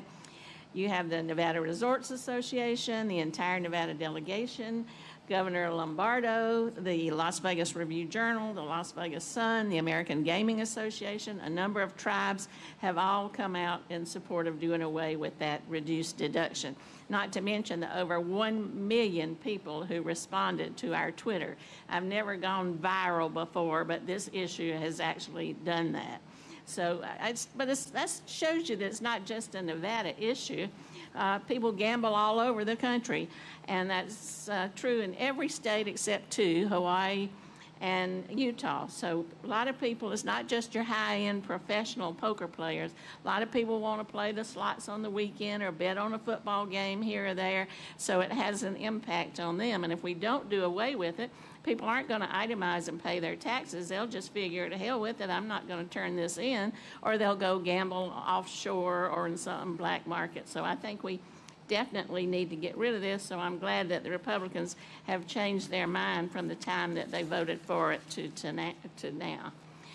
My question, though, and I'd like to address this to Senator Cannizzaro. You laid out some of the problems that the state's facing, and we're not the only one, once again, facing that. I came to the state legislature last spring and addressed the legislature and talked about the tsunami that was coming as a result of this bill and other Republican policies. All the cuts to state programs, from food services or food assistance to Medicaid to maybe Medicare if we get to that point, even down to the Nevada Arts Council. I mean, we were talking quality of life as livelihood as well as lives. Now, we have a good rainy day fund. I mean, the largest we've ever had, thanks to our treasurer, but that's really not enough to make up for these differences. So you laid out all the things that we are going to have to do without. What's the state going to have to do about it? Are you going to have to call a special session? Are you going to have to now raise taxes to provide these services at the state level? Are you going to have to just cut the services? And, you know, once people have something, it's very hard for them to deal with having cut that. No option is a very good option. So can you lay out for us what the state is really facing now? Yes, and thank you for the question, Congresswoman Titus. So here in Nevada, we have a budget and revenues that are highly dependent upon sales and use tax, upon gaming revenues. We require for people to come to the state of Nevada and spend their dollars in our tourism economy in order to continue to provide services for so many Nevadans. Unfortunately, when we see things like a significant drop in state revenues, which we experienced between December of 2024 and May of 2025 with our economic forecast, a reduction in state funds of more than $350 million. And that's anticipated to get worse because now gaming continues to drop as people aren't coming. They're not coming from Canada, they're not coming from Mexico, not from the European Union. China, Asia was our growth market. We see fewer heads in beds. We see less gaming revenue, fewer air flights. So that's going to continue to go down while the need goes up. It's a perfect storm. So what will the state do? So we are looking at the implications of not only the policies that we have seen implemented just this year that have reduced our general fund revenues here in the state. And to your point, Congresswoman, you are exactly correct. A reduction in tourism is hitting our economy hard. The state is currently looking, in conjunction with that and the provisions of H.R. 1 that are devastating to our healthcare costs, that are devastating to our food security costs, and things that we are going to have to address to fill those holes or to cut services. And so we are currently in conversations about potential special sessions to deal with the budget implications of H.R. 1 because it does cut our Medicaid monies. I know what it does. I just don't know how you're going to deal with it. That's what I'm trying to get at. You're going to raise taxes on Nevadans to make up for the loss, or you're going to cut the services, or, you know, you're going to just say sorry. It's a challenge. It's a problem. Well, thank you, and I yield back, Mr. Chairman. Thank you, Mr. Kelly. Thank you, Chairman, and thank you all for being here today. So if you are familiar with Charles Dickens' book, this is the worst of times, this is the best of times. So it depends on who you talk to as to who looks at it as being the best in times and who looks at it as being the worst in times. I can only tell you this. I firmly believe that if you're going to run for public office, you should have actually spent some time in the private sector where if you didn't produce, you didn't get paid. If you didn't come up with an idea of, can I get overtime? At the dealership, I'm an automobile dealer. You know, people ask me all the time, are we going to have a chance for overtime? I said, absolutely, absolutely. We'll keep you busy as long as you want to be busy. There's something that's happened in America, and it's a cultural change that we have to be very careful of. And I'm serious when I say, people say, well, no, this is the worst of times. And other people say, no, this is the best of times. It's the best of times because on November 5th, the American people went out and made a choice between two ways of running your government. A government that supplies you with everything, or a government that supplies you with opportunity that you have to go out and get it on your own. There's nothing worse than being dependent on somebody if you are in the ability to actually go out and do something. I know with most athletes, the worst thing to happen to an athlete is to get hurt and be off the field, because the longer you're off the field, the harder it is to get back on. So the key is, hey, anybody can play when they're healthy. The real key is, can you play when you're hurt? And as I look at all of you and everything that you've done with your lives, it's because you saw it as an opportunity. Maybe it didn't work out with what I first thought I was going to do, but then I found a solution. And the solution is always through an initiative to go out and not be dependent on a government program that can be very temporary, but on a will to win. And more importantly than anything else, you better frickin' hate losing. We have lost so much in this country for so long, and we think it's okay. It's okay. We don't have to be productive. We don't have to work. We don't have to. The government will pick up the check. Then you say, that's fine, but who supplies the government with the money to write the check? I said, well, people who work. Oh, all right, I get it. So, you know, we come here today, and look, I would hope that if there's anything that we would learn from, please look at what future or past generations did. All of us had parents, grandparents, aunts, uncles who had come through the blue-collar way of making a living, and they were proud of it. They were proud of a lot of things. They were incredibly proud of our culture. They were incredibly proud of the religion that they practiced. They were incredibly proud of the country where 1.5 million men and women died to give us this opportunity to get up every day. I believe this, and I believe it firmly. If policy is going to be made by people who've never been on the field, the chances are it's probably not going to work. We have driven this debt to a point that it can no longer even be imagined, and we continue to talk about the little things that bother us, and we try to make them big things. I can't tell you how much I appreciate being with you all today. This is incredible to see people who get up every morning, one reason and one reason only, take care of their kids, take care of their parents. Somebody told me somebody's grandparents or mom had to start dipping in. You had to help, right? You had to help your mom get through something she used to do by herself. There's nothing more demeaning than having to ask somebody to please help me get through this, okay? Listen, I can go on forever on this, but the people that raised me were completely different. And I'm not putting down anybody else's parents, grandparents, whatever your family tree looks like, that's fine. I know the one that raised me. Look, we have an opportunity now in this country. We can pick about all the things in the one big, beautiful bill. We can call it the one ugly little bill. We can call it anything we want. But the one thing we can't do, we cannot turn our back on hardworking Americans and saying, you know what I want you to do? Just work a little harder. Just work a little harder, because we need you to put a little more in. I want you to get more for what you do.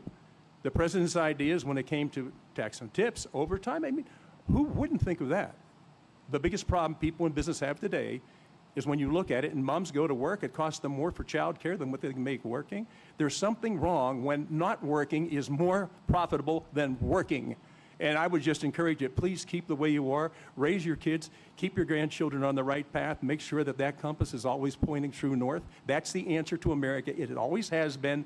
When the world gets in trouble, only America shows up. When something goes wrong in America, nobody shows up. We have to do it by ourselves. So listen, God bless you all for being here, and I know everything's well intended. I think sometimes the poison is in the message and not in the encouragement. Please, let's continue to lead from the front. Let's hate losing, and let's make sure that the people coming up behind us hate losing as much as we hated losing. And we want to give them an opportunity to live. So thank you so much for being here today. This has been very good for all of us. Thank you, Ms. Del Bene. Thank you, Mr. Chairman, and thanks to all the witnesses for being here and for your time. And to Mr. Kelly's comment, I absolutely spent most of my career in the private sector for a long time before coming to Congress, and as someone who worked hard and worked in small businesses and in big businesses, I know one of the most important things to building a strong economy is making the right investments and certainty and stability. We have no certainty and stability. We have whiplash with the administration's positions on tariffs. They're on, they're off. We've talked a lot about the impact that's already having on Nevada and reduced tourism. Businesses aren't investing because they don't know what's happening going forward. Manufacturers are uncertain because they're losing customers. People don't want to necessarily buy products from the U.S. if they aren't sure what the rates of what the prices of products are going to be when tariffs are on again, off again. And now we even have a deadline of August 1st, and we don't even know what's happened. Congress should have a say on that, and there should be more courage from members from this committee, from Republicans, to make sure that Congress has a say on what happens on trade policy and to make sure that we have that stability going forward. And then the investments in working families to make sure families are doing well. And unfortunately, this big ugly bill has made its priorities clear. Focus on the wealthiest and the well-connected. The tax breaks for the wealthiest, the well-connected, for large corporations happen to be permanent, but they're paying lip service to working families. Only limited and temporary provisions in this bill for working families. It's a broken promise. Trump and Republicans said they were going to lower costs on day one, but that has not happened at all. We've seen costs go up. Food, we're talking about what the impact this bill has on energy, on housing, for working families who are trying to get by, on childcare. All of these things are going against working families, and this bill is a broken promise. Since January, we've seen over and over the impact of this administration on Republicans, and now we're here, I guess, in a hearing to just try to promote their bill, but I think stripping 15 million people across the country of their health care coverage, gutting nutrition programs, rolling back energy tax credits, all things that actually give us a great return, is all part of this big broken promise. Senator Cannizzaro, thank you for being here. I've been a longtime supporter and leader on the child tax credit. I worked with House colleagues to expand the child tax credit in the American Rescue Plan. It was signed by President Biden, and Republicans let that version of the child tax credit expire. Now they're trying to take a victory lap while 22 million American children live in families based on the policy in this bill. They don't earn enough money to receive the full child tax credit. We know that when we give, and many of these are families struggling to get by, working hard, but we're leaving them out because they don't make enough money to earn the full credit. This bill does not make the child tax credit fully refundable, which means we get money to the folks who need it the most. What does that impact? What does the impact of that have on Nevada, on the families who rely on the credit to make the ends meet? Thank you for that question, Congresswoman. I would note that Nevada is primarily a working class state. So we are comprised of working class families who fall right into those parameters that you discussed. Housing costs here have risen faster than other states. Our healthcare costs have been high. Childcare is extremely hard to find and incredibly expensive, and so on and so on. And so when you take money out of working class Nevadans' pockets, people make tough choices about giving things up. Rent doesn't get paid, utilities don't get paid, car payments, people go into debt. And often when people get behind, it's difficult or impossible for them to catch up financially, especially if they're also trying to provide for children. So not having that be fully refundable and putting that money into working class families' pockets, of so many of which are impacted here in Nevada, makes a real difference. Absolutely, and we know when we had policy where the child tax credit was refundable, we cut childhood poverty across this country almost in half. We could have done a lot more if we keep that policy going. Thank you. I yield back, Mr. Chairman. Mr. Estes. Well, thank you, Mr. Chairman, for organizing another round of field hearings. Our previous ones were so successful and insightful as we worked together on the Ways and Means Committee to create the one now passed One Big Beautiful Bill. It quickly became law after we passed it in the House and President Trump signed it on Independence Day of this year. After years of work, the One Big Beautiful Bill is delivering on America First policies that will fuel prosperity and restore common sense to our nation. And it provides a lot of certainty because we know now with the permanency that's in so many of the tax code provisions that people can go out and make the decisions whether you're investing for your business or whether you're an individual looking to maybe buy the new car that you need for your family. Additionally, I'll note for the first time in 9 years, the federal budget saw a surplus in June. Because of billions in new tariff revenue, the tax revenue exceeded spending by $26 billion. While deficits are still a concern, this is a start in the right direction. One Big Beautiful Bill will take our nation down the right path by cutting mandatory spending by $1.5 trillion, which is the largest spending reduction in the history of our country. It also delivers the largest tax cut in history for American workers and their families. One of the most important provisions of the bill is making tax cuts from TCJA permanent. This prevented a 27% tax hike for folks in my district if the Trump tax cuts expired. And they would not see the $2,200 tax increase that would occur January 1. I'm sure that some of them will use that $2,200 on a trip to Las Vegas next year. Instead, Kansans will now see an adjusted inflation rise in wages from $3,400 to $6,000. They will see more take-home pay as well. Families with 2 children in Kansas can expect to see an increase of over $7,000. And the same families will see an increase in the standard deduction on their taxes, boosting it by $1,500. Without the One Big Beautiful Bill, families would have been negatively impacted by a $15,000 cut in the standard deduction. The One Big Beautiful Bill also delivers real relief for our seniors with a tax cut on Social Security benefits. Every American over the age of 65 with an income under $75,000 will now qualify for a boosted income tax deduction up to $6,000. There's around hundreds of thousands of seniors in Kansas that will be positively benefited by that. The White House Council of Economic Advisors estimate that 88% of seniors will pay no taxes at all on their Social Security benefits because of this tax credit. One valuable aspect of the One Big Beautiful Bill that I had a major part in terms of helping was to make sure that we were expediently expensing research and development costs. So many businesses go out and make investments in order to come up with new ideas, new products, new innovation. And to be able to write that off the year you incurred it allows your cash flow to happen to come up with more new ideas. Mr. Robinson, thanks for your insight for leading manufacturing at ClickBond. With the passage of the One Big Beautiful Bill, 100% immediate depreciation is made permanent, which allows businesses like yours to immediately write off the cost of new equipment. From your experience on the factory floor, how does this provision impact your decisions around investing in new machinery or technology? Yes, good question. It pretty much gives us a green light. There's sometimes things with the uncertainty was on hold.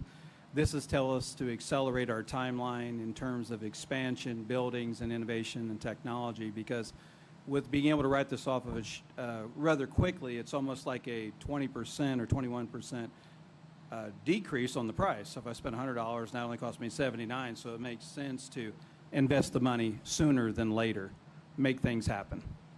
Well, those are great, and that's a lot of what we were looking at was how can we provide certainty for businesses to invest and grow and make the right investment for capital equipment, for research and development, and help make sure that they can then hire more workers and utilize that cash flow to do that.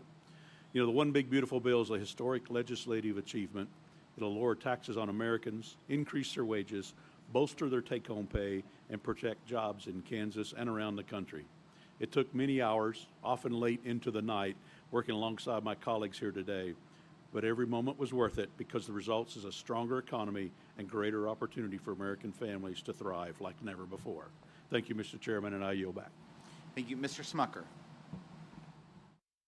Thank you, Mr. Chairman. Appreciate the opportunity to be at this facility. Appreciate each of your testimony. Mr. Byington, I think you captured in your testimony, all of you did, but particularly Mr. Byington, why so many of my constituents like this bill, like what the president is doing, like what the Republican Party is doing. It's about rewarding hard work. It's about giving hope to hardworking American families. I couldn't help also but noticing your expression during some of the opening comments, particularly Mr. Horsford, some of the Democrats' comments. Could you tell me why you were, what you were feeling and thinking during those comments? So being a true Nevadan, born and raised here, I've got the Ms. Titus and Mr. Horsford and Ms. Cazarazzo comments about the decline of the Vegas economy. I've lived in this town long enough to know why the Vegas economy is declining. It has nothing to do with our government or the administration. I've seen the prices.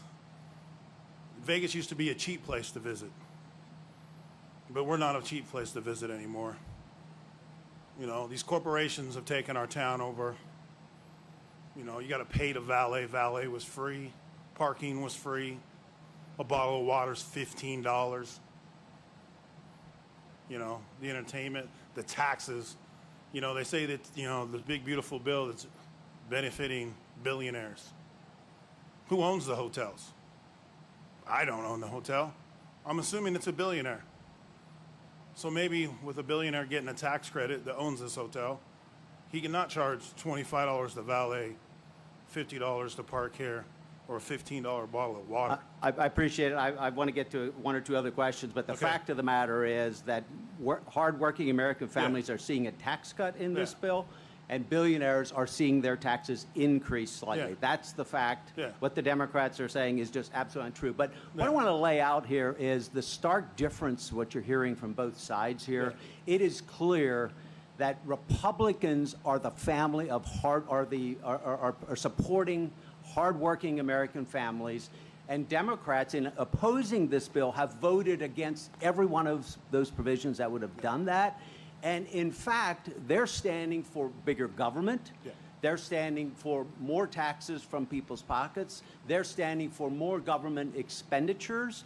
They're standing for people staying on Medicaid with no requirement for anything they need to do to stay on. I do want to also test Leader Catanzaro, your thoughts on this bill. I picked up that you were opposed to the bill. You did, though, say that if tips were made permanent, you would feel perhaps differently. Are you saying, if no tax on tips, are you saying you would support no tax on tips if it were made permanent? Thank you very much for the question, Congressman. I first would note that there are pieces of this bill that do help working families. So you would support no tax on tips? One of which would be a true no tax on tips. How do you feel about every Democrat voting against the no tax on tips that was in this bill? What is in this bill is not only a temporary 2-year provision for no tax on tips. So no tax on but tips it is fine if permanent, but not good if temporary? Well, by the way, it could have been permanent if we didn't have to do it through budget reconciliation. Mr. Smucker, will you yield? No, I will not. We will not have had to do it through budget reconciliation if Democrats had joined us on this. I want to test, if I may. But on that, I think if I may, I want to test one other thing. Do you think that there should be a set of qualifications for individuals to access Medicaid? Do you think there should be a... In Nevada, 2/3 of our Medicaid population is employed. They are working Nevadans. They have jobs. Which is they are working hard. So do you think, just go with me, answer this, do you think Medicaid should be contingent on a set of qualifications? I think that people who are looking for Medicaid coverage, because that is the only place they can get health care. So I'm not hearing that you think there should be a set of qualifications? There are qualifications for individuals do you think there should be? Who are on Medicaid. Okay, so the question I want to know is, if you believe there should be a set of qualifications, one of the objections you have to the bill is that there would be more stringent adherence to those qualifications, ensuring that people comply with those qualifications. I want to say that Dr. Oz, head of CMS, just came to the committee yesterday and talked about 2.8 million individuals, 2.8 million at a cost of $14 billion per year, who were accessing either Medicaid in 2 different states or Medicaid and Obamacare marketplace subsidies at the same time. Do you think there should be more stringent requirements to ensure that doesn't happen and thus save taxpayer dollars? What this bill does is put work requirements that have been proven to be ineffective and have resulted in nothing but additional red tape that prevent people from accessing health care. The other thing that Dr. Oz said, which I thought was really good, and that is if you came home at the end of the day and there was someone sitting on your sofa that did nothing for 6 hours, sat and watched TV for 6 hours, wouldn't you require them to get up and do their part? Do you think about that all in terms of work requirements? 2/3 of Nevadans who are on Medicaid are currently employed. They have jobs. They are working What hard. about the ones who aren't but could be? We are talking about children. We are talking about No, seniors. we're not. We are talking about people with We're not with talking disabilities. about children, we're not talking about seniors, and we're not talking about mothers with children, we're not talking about individuals with disability. That is patently false. They are excluded from these work requirements. What we're talking about is individuals who are working age, who have no reason they could not participate in the workforce, but are choosing not to do so. That is what we're talking about. What Democrats are saying about this bill is patently false, and I'm way over my time. Thank you, Mr. Chairman. Thank you, Ms. Moore. Thank you so much, Mr. Chairman. And I just want to thank all of the witnesses for their very compelling testimony. I listened very carefully. I read your testimony. And if I don't ask you a question directly, it's because, unlike the Republicans, I only have 5 minutes. I just want to start by responding to something that my colleague, Representative Adrian Smith, said, that, somehow implying that Democrats were not telling you the truth and that they, in fact, were giving you all the facts. So let's just start with a little fact-checking here. First of all, the whole no tax on tips thing was not, Mr. Rona, not Donald Trump's idea. First time I ever heard of this was from Stephen Horsford, representative from Las Vegas. So that's the one thing I would like to correct. Mr. Robinson, I am so happy to hear that you think that the Tax Cut and Jobs Act provided the resources. I mean, we cut taxes down to 21%, which is why I can't figure out why Mr. Smucker's saying that corporations are paying more. I mean, we went from, 36% down to 21%. We've made that permanent.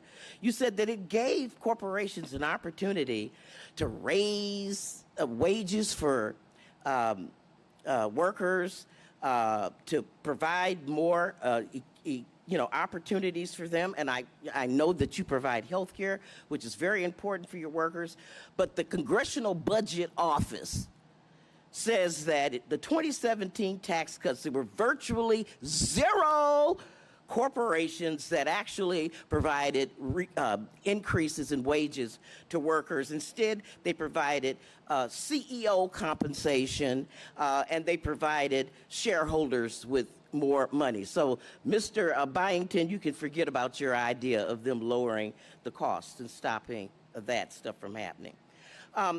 You can forget about that. That ain't gonna happen, sir.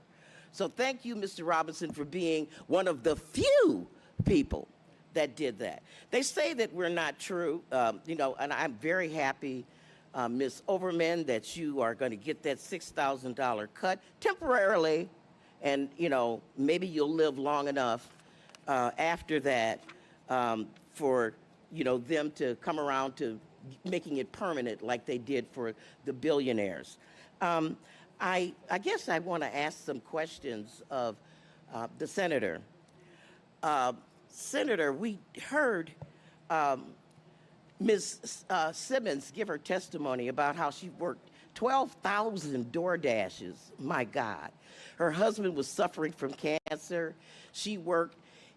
Other DoorDashers out there, are they going to be, even though they're working, because a work requirement was one of the big things you had to have. If you're out there DoorDashing, you do 12,000, are you going to get help? Are you going to qualify for Medicaid? Thank you so much for that question, Congresswoman. And you're working. And there are so many Nevadans that fall exactly into that definition. They are working Nevadans, but because they cannot access health care through an employer, and because they do not qualify for subsidies on the exchange, which, by the way, are also stripped in this bill, they are on Nevada Medicaid. 800,000 Nevadans, 1 in 5 children, are covered by Medicaid. And so imposing these sorts of requirements in other states has only resulted in coverage losses and a lack of health care. And to be clear, we are talking about Medicaid, but we are also talking about hardworking Nevadans that are covered under Medicaid, and those costs that are paid through Medicaid are going to be absorbed in other places. Okay, and Senator, I just want to know, because I just want to fact check some stuff you said in your testimony. You said that people who try to get health care on the exchange, they're going to face like a 573% increase? In other words, they're not going to have any health care. And people who are working won't be eligible for Medicaid. I'm just going to make a statement. The Republicans did not take an opportunity to raise the earned income tax credit. We are actually taxing people into poverty. So people who have no kids, under 25 years old or over 65, even though they're working, would not be able to benefit from that. On the no tax on tips, it only half of what you provide. If you work and you make $20 an hour, and you would get double time, make $40 an hour, you're going to only get no tax on tip on $20 of that. I just want to take the last 7 seconds to talk to Mrs. Jones. Mrs. Jones, I had the opportunity to meet your wonderful cowboy husband. And he said that he, just like you, he's an entrepreneur. And he has a construction business. He has 5 employees. And he pays health care to those 5 employees. Do you realize that with this big, beautiful bill, the premiums on those on the premiums he pays are going to go up by 75%. And he said he was already struggling to do it. And the reason that he started his own business and decided to pay for health care is because he saw the huge turnover when businesses did not provide health care. I just want to congratulate you and your husband on your entrepreneurship, but I want you to know factually that you're going to be worse off under this big, ugly bill that the Republicans have passed. My time has expired. Mr. Chairman, thank you for your indulgence, and I yield back.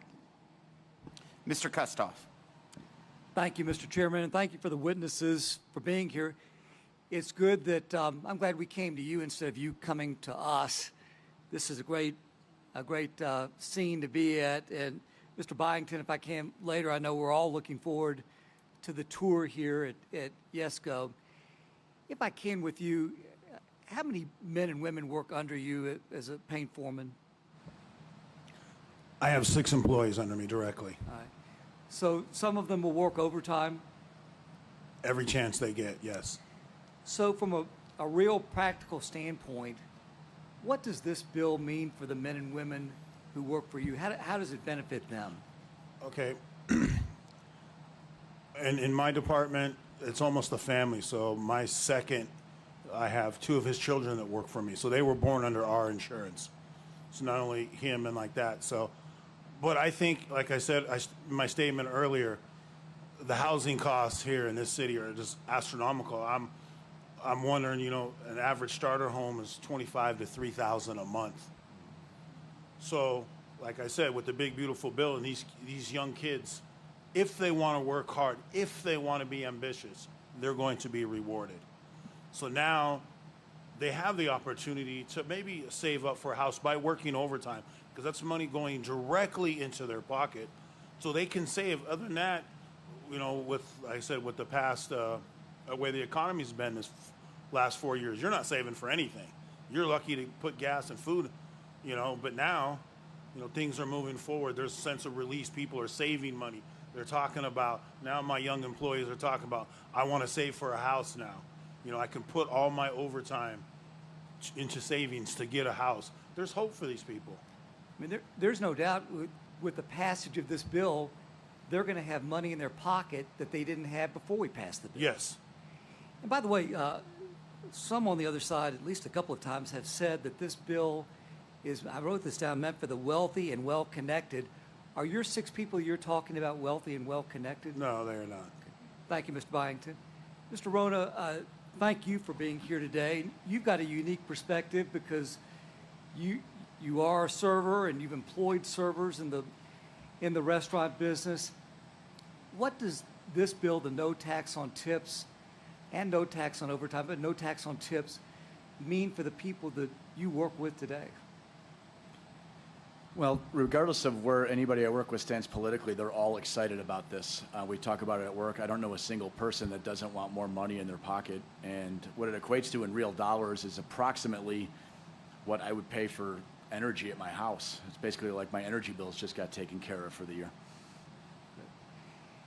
Do you hear people along the strip or who you work with talk about the passage of this bill and what it means to them?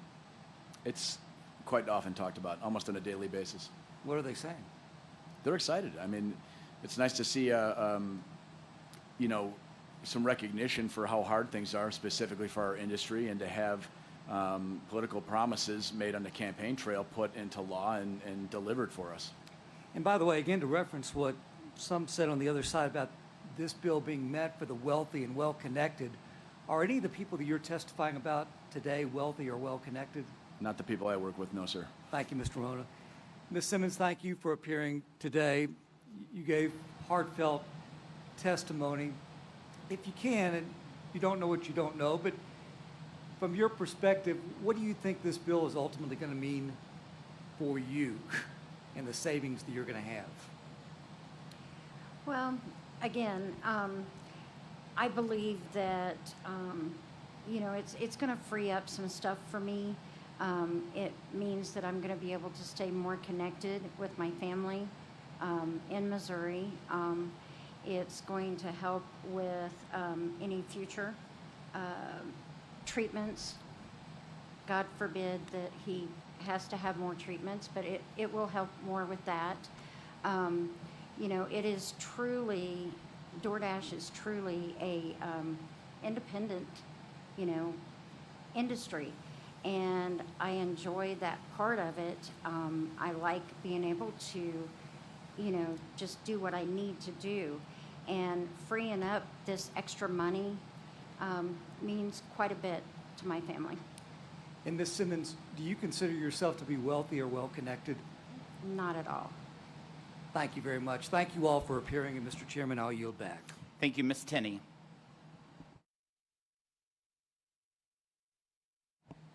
Thank you, Mr. Chairman, and thank you to the witnesses. This is an incredible setting, and I want to thank you, the Young family, for all this amazing backdrop that we have, and for a business that was founded many years ago that continues to be successful in Nevada. We're grateful to everyone in your hospitality. I just wanted to first just echo the sentiment of my colleague, Mr. Kelly. I come from New York. It's similar to maybe Las Vegas, and you know, right now, the leader of the Democratic Party in New York City, the contender who will likely be the mayor of New York, is a Marxist anti-Semite who believes in taking away the means of production from the people, who believes in, you know, a lot of things that are contrary to even our founding views. So this is a difference between whether or not we are a free country where we celebrate the spirit of entrepreneurship and self-governance and freedom, or we go down the road to socialism and Marxism that is advocated, by the way, in the New York State Legislature where I served, where the Democratic Socialists of America are leading New York's delegation. Just wanted to mention that. And one thing, I love my colleague, Representative Moore from Wisconsin. She's terrific, she's smart, but one thing, she's got her facts wrong, because I can't find a district or a company in my district in upstate New York, which is driven by small businesses and entrepreneurs, that didn't actually increase the pay for its employees and actually invest more in its business because of the Tax Cuts and Jobs Act in 2017. And they're continuing to do that, and they are all sighing a huge sigh of relief in New York State, because we have reinstated the Tax Cuts and Jobs Act under President Trump, and we are going to see these tax cuts continue. I will not yield. I have too many things I've got to get to, but appreciate it.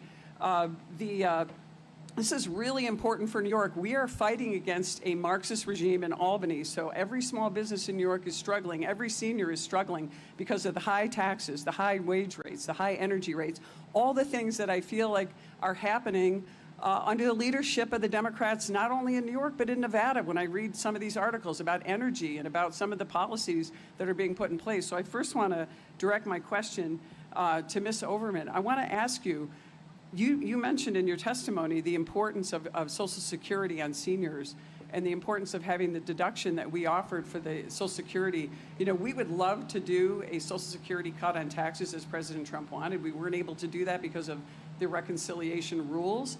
But we appreciate that. Could you just to give us a few seconds of why this is important to you and why this will help seniors, particularly in Nevada?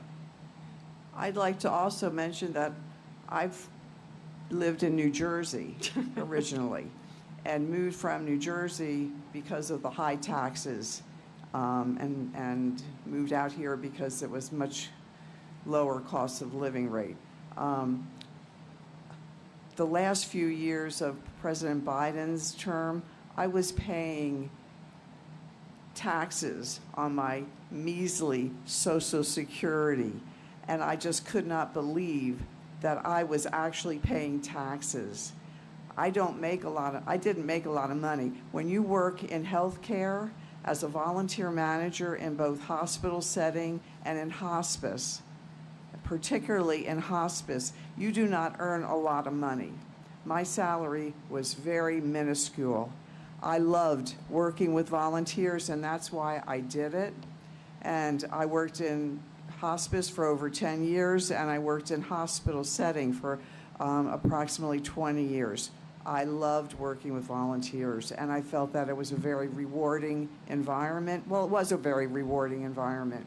I did not make... Thank you. We want to thank you so much for doing that, and to what Mr. Smucker said, in order to meet the work requirements for Medicaid, and receiving it, you can actually volunteer for wonderful organizations like Hospice, our veterans. You can do that for 20 hours a week. You don't even have to seek a paying job, which is what's so interesting about the claims of the Democrats and what's actually the reality. But we have a lot of double dippers out there in the Medicaid world, and we have the largest fraud, abuse, and waste in the entire nation in the state of New York, where we have people that are out of 8 million people on Medicaid in the Essential Plan, 3 million are ineligible. So we have only 5 million people eligible and 3 million ineligible. It's costing us a ton of money. I wanted to get into independent contracting, but I know our time has expired. And I don't want to go over time because my dear colleague from Wisconsin said that only Republicans get extra time, and she got an extra minute. But I want to say thank you to all of you. I wanted to get into independent contractors, a little-known provision of this bill that is going to be really helpful to everyone out there who wants to learn about their ability to continue to work on the side, to be entrepreneurs and independent contractors. There are benefits in this bill for you, too. And thank you so much, everyone. I yield back. Mr. Chairman, I have a unanimous consent request. I have a unanimous consent request, sir. What? I would like to add to the record the Congressional Budget Office report that the 2017 job tax, what do you call it, the Tax Cuts and Jobs Act, that the reduction in taxes, that there were almost zero companies that used it to raise salaries. Ms. Moore, do you have a copy of that? Can I unanimous consent to add that to the record? If you have a copy of that, if you provide a copy of that, we'll add it to the record. So do you have a copy? That's all I want, Mr. Chairman. Thank you so much for yielding. Reserving the right to object, I do have a question. Does that CBO report indicate that the Obamacare subsidies would be stripped from our bill, within our bill? Will Obamacare subsidies that was mentioned before, the ACA premium, they are not renewed. They're not So extended. it wasn't a matter of them being stripped. They expired, and they expired just like the 199A provisions expired. They were double standard, but that expired, and you did not help them. So that means that somebody who's door dashing, and they decide to go get the Nevada Silver Plan, their premium might go up 573%. Thank you. Thank you.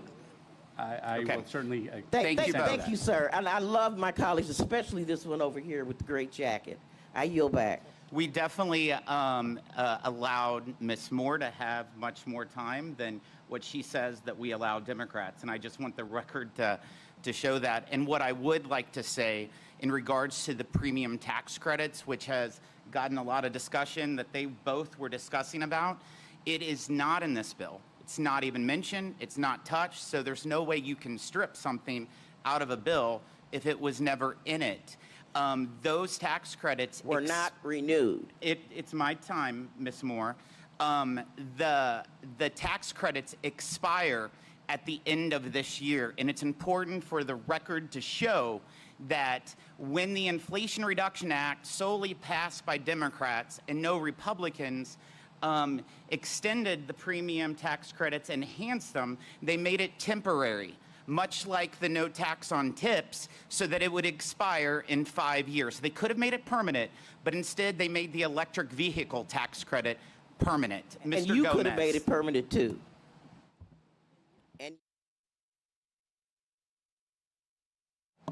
Thank you, Mr. Chairman. I know you mentioned at the beginning that you had these, I guess, field hearings a few years ago. I wasn't on the committee. I was actually off the committee because we lost the majority, and I just got back on last year. But this, honestly, this is kind of a joke. Like, this is so partisan, it's not even fucking funny. Oops. I cussed a lot, so sorry about that. It's just my nature, so if I offended anybody. But here's the thing. Let's make a deal. Let's have a field hearing, a real one. Just let's pull a district out of a hat, where we do a third Republicans, a third Democrats, and a third Independents, and make it open to the public. There's not even enough hearings. So, Mr. Chairman, would you agree to do a field hearing, drawing a random district out of the hat, agreeing to do a third Democrat, third Republican, a third Independent? So, with 200 to 300 people, let's make it 500. So then we can really have a debate over this big, so-called beautiful bill. Mr. Chairman, it's an easy request. You have your time and the clock is ticking. See, there you go, folks. They don't want to have a real discussion and a real debate over this bill. They don't even hold, they were told not to even hold in-person town halls. Why? Because their constituents are mad as hell. And they're mad as hell because this thing, this big, ugly billionaire bill that really gives tax breaks for the billionaires and largest corporations while screwing the little guy. That's what this bill does. But they refuse to hold town halls. I held a town hall in North Carolina because the Republican congressman there hasn't had a town hall since 2017. I held a town hall in Bakersfield, California, because the member of Congress there refuses to have a town hall. I went to a Republican district in Orange County. They refuse to have town halls in person. I've held 3 in-person town halls in my district, open to the entire public, right? You know, and here's the thing, not everybody agrees with me. People call me conservative in my district. So here's the thing. We can have this debate. We actually passed the tax package a few years ago. I think it was in 2024 or 2023. That was a deal cut by the Republicans in the House on this committee and the Senate Democrats. And we supported it because it was a bill that focused on working people. It dealt with an enhanced child tax credit. It dealt with a lot of things that would benefit working people. Is what we would have written? No. And the reason why I'm so passionate about it is because that's my background. I worked, when I graduated high school, no plans on going to college. Worked at Subway and Target. Understand what it means when when rates are going up when it comes to insurance, like but you know what? Didn't have insurance. I had to survive on Medicaid. But nobody, like my parents worked 5 to 6 jobs a week. Yep, 5 to 6 jobs a week. So this bill is not going to do you any justice. And here's the fact. We can have this debate as much as we want, but the reality on the ground will hit people in Nevada no matter what. Either it's going to be good or it's going to be bad. Either those tariffs that are costing jobs are going to either be good or bad, but you're going to feel it. I was here in 2008 for a few months. I was campaigning for Obama, and every door I went to, it was almost every other door, was a foreclosure sign. Foreclosure sign. It was, so bad federal policy hits Nevada first. Like, I recognize that. So I'm willing to, say if I'm wrong, I'm wrong. But there are things that I know are, I hope they don't happen, but I'm pretty sure they're going to happen. The impact on working people, the fact that they're not going to get health care coverage, the fact that the cost of living is going to increase, and then the jobs are going to leave. We see that happening already. So I would love to have a real hearing with open public, and then let's randomly select people that want to show up. Because that's a debate I'm willing to have. But this right here, they're gonna carve you up into little snippets, and they're gonna put you on their social media in order to justify passing this disastrous bill. That's what it's all about. With that, I yield back. Ms. Fishbach. Thank you very much, Mr. Chair. And I just want to say thank you to the witnesses and thank you to our hosts, because this is wonderful. And I am really excited to be here. And I do have to take the opportunity to address the issue of town halls, because the other side likes to say, oh, you have to hold a town hall. But you know what? For them, it's political theater. It's just about political theater. I talk to my constituents. I go to their businesses. I go to the nursing homes. I talk to them, and they do appreciate this bill. So you can take the political theater and have town halls in everybody else's district, but we're about talking to our constituents one-on-one and not in some big auditorium having people yell at people. That's not constructive. And I will say I wanted to say thank you to Chairman Smith, because we have been having these hearings across the country. And one of the first ones was in my district, in a small town, at a farm, and there was all kinds of people there. As a matter of fact, I served in the Minnesota Senate, and the former Democrat majority leader was one of the witnesses that I invited so that he could be there to testify on mining. So we are listening to everybody. But most importantly, right now, I see witnesses in front of me that are saying absolutely, and regular people. And I think Mr. Kostoff asked a little bit about billionaires and millionaires, but I see regular people who are going to be helped by this.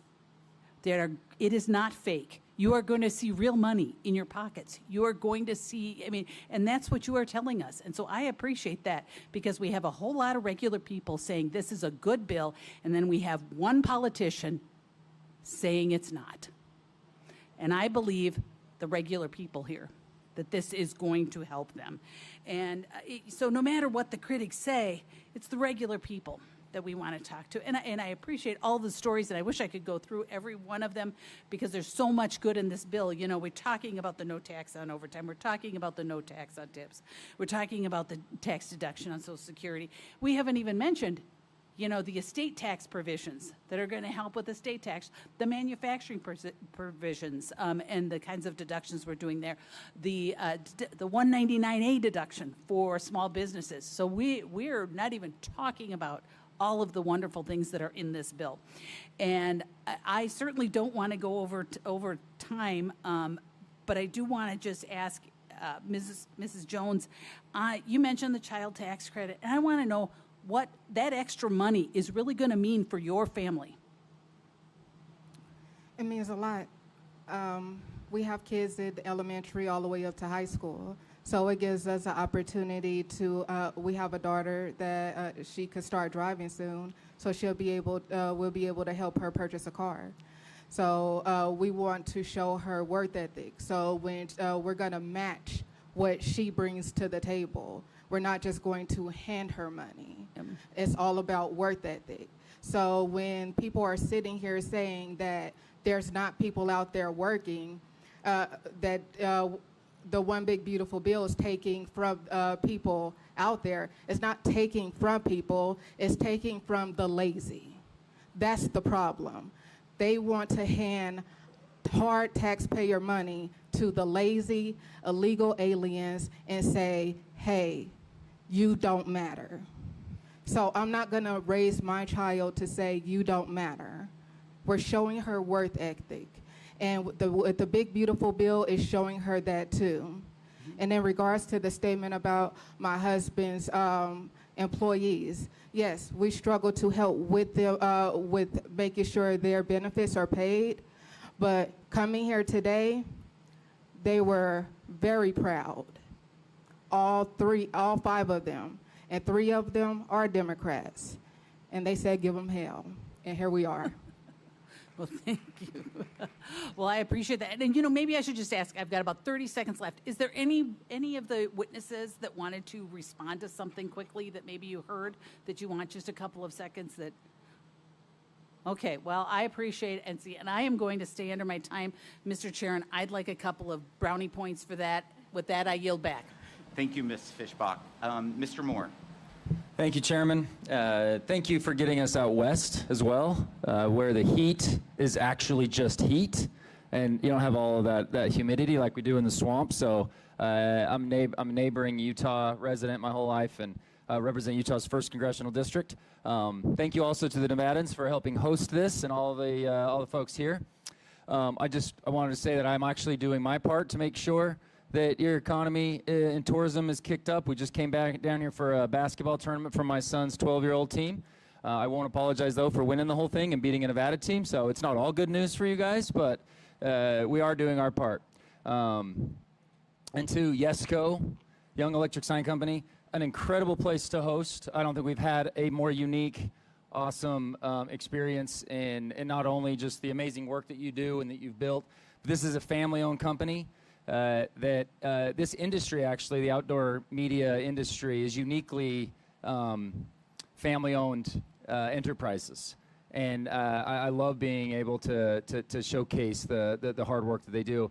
Mr. Byington, as a part of the Gracious Hosting Committee, thanks for the hard work that you've done into promoting such an incredible economy, right? That's what this whole industry does. The whole intent for an industry like this is to go out and help other businesses. You've got a core business, but your job is to highlight all the other benefits that other businesses kind of create and do. That is at the essence of what we're trying to do with this type of legislation. I wrote an op-ed a while ago. I don't expect any of you read it. I'm not offended. But it talked about the difference between 2 approaches, right? And now that I've been in Congress for 5 years, I've been in the minority, I've been in the majority, I've seen 2 reconciliation bills that I want to just kind of juxtapose.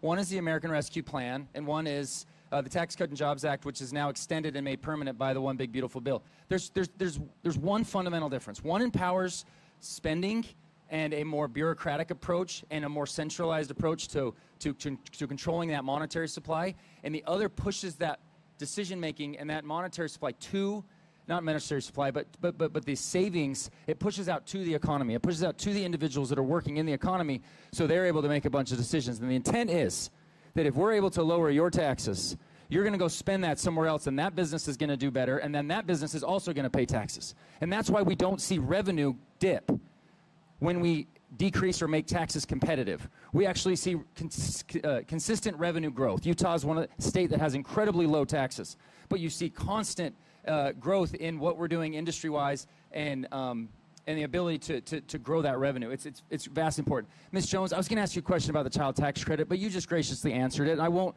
make you repeat some of the things you just said. I just want to highlight, well over half of this bill, the tax provisions in this bill, go directly to 2 things. One of them is the child tax credit, and one of them is the standard deduction. Okay, that's not even including no tax on tips, no tax on overtime, no tax to support seniors. That takes it beyond more than half of it, right? Substantial, vast majority of this is directed at middle and lower income working families. That is the truth. No matter what you want to say, you can look at things one way or the other. That is factual. The child tax credit is approximately $800 billion worth of making sure that families now will not revert back to $1,000. And we did it permanently, and we increased it and enhanced it. That's the part that I think that I wish every American knew, is that when we had a chance to do something here, we didn't just do it for a 4-year period and then put it on the docket for later that, you know, Republicans and Democrats would have to wrangle or figure out. We made it so it was permanent forever. And we tied it to inflation, so it's going to continue to grow. That's something that's fundamentally different about that child tax credit that we've never seen before. And the standard deduction is not something that benefits the wealthy. So how in the world is well over vast majority of this bill that targets just a tax break for the billionaires? Billionaires don't itemize, or they do itemize. It's the 91% of Americans that don't itemize that actually get a massive increase in what they can write off or deduct from their taxes. So thank you for highlighting that. I want to ask one quick question, Mr. Byington, and I wouldn't be opposed to Ms. Simmons and Ms. Rona. No tax on tips, no tax on overtime. They're not often things that I focus on, Mr. Robinson. I focus on some of the other business provisions that create. This, though, you highlighted it some for me about hope. Are you going to be willing, if all of a sudden you can keep more of your take-home pay from taxes or overtime, are you more or less inclined to work harder? Or I'm going to be inclined to work harder because it directly benefits me. That's what this bill does. We've spent so much time debating about government benefits that are helping people who don't want to work or don't belong here. But the American dream is, and you can tell the diversity of this panel, diversity of this room. It's what America's built on. The harder you work, the more successful you are. Ms. Simmons, Ms. Rona? And it's a proven fact. Thank you, sir. Yeah. Ms. Simmons? Of course I'm going to work harder, because the more I work, the more tips that I can potentially receive, which means more going into my household. Thank you. Mr. Rona, you can finish this up here. Of course I want to work harder. I like to work hard. You know, life is hard, and that's what makes it great. This just makes it a little bit easier, and it provides incentive to continue working hard. Thank you, Chairman. Now you're back.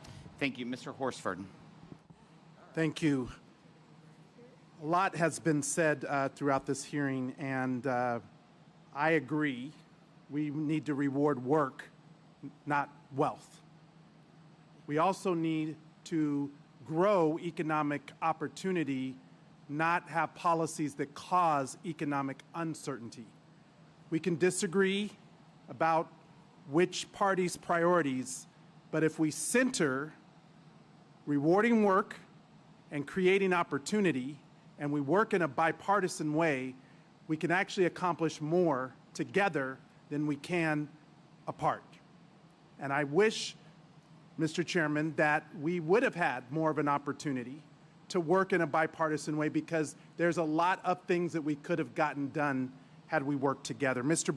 Byington, what high school did you graduate from? I went to Western, and my family all graduated from Western High School in the late Awesome. 60s. So I'm a graduate of Clark High School, class of 91, go Chargers. That's when you know that you're a native Nevadan, because we ask you what high school you go to, and if you're at one of the original 9, then you've been here a long time.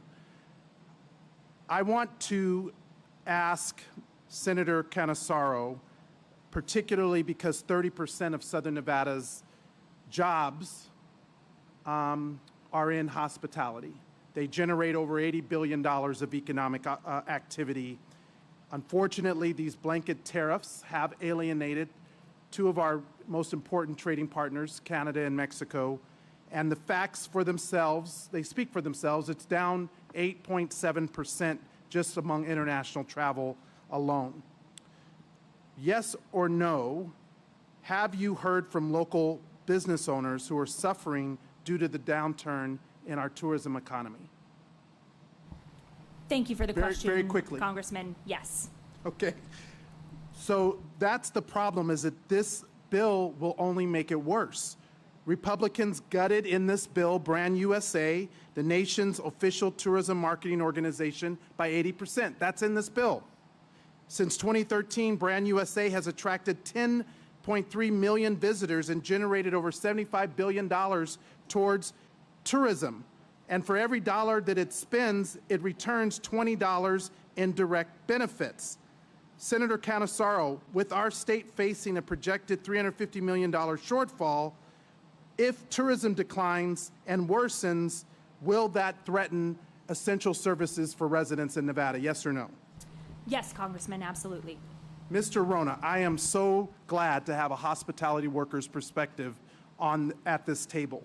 Our working class has been hit hard for far too long, and I agree with you, and I don't care what party you belong to. Our hospitality workers are why we are the entertainment capital of the world. So thank you for being a part of that. I am concerned because this bill doesn't go far enough when it comes to no tax on tips.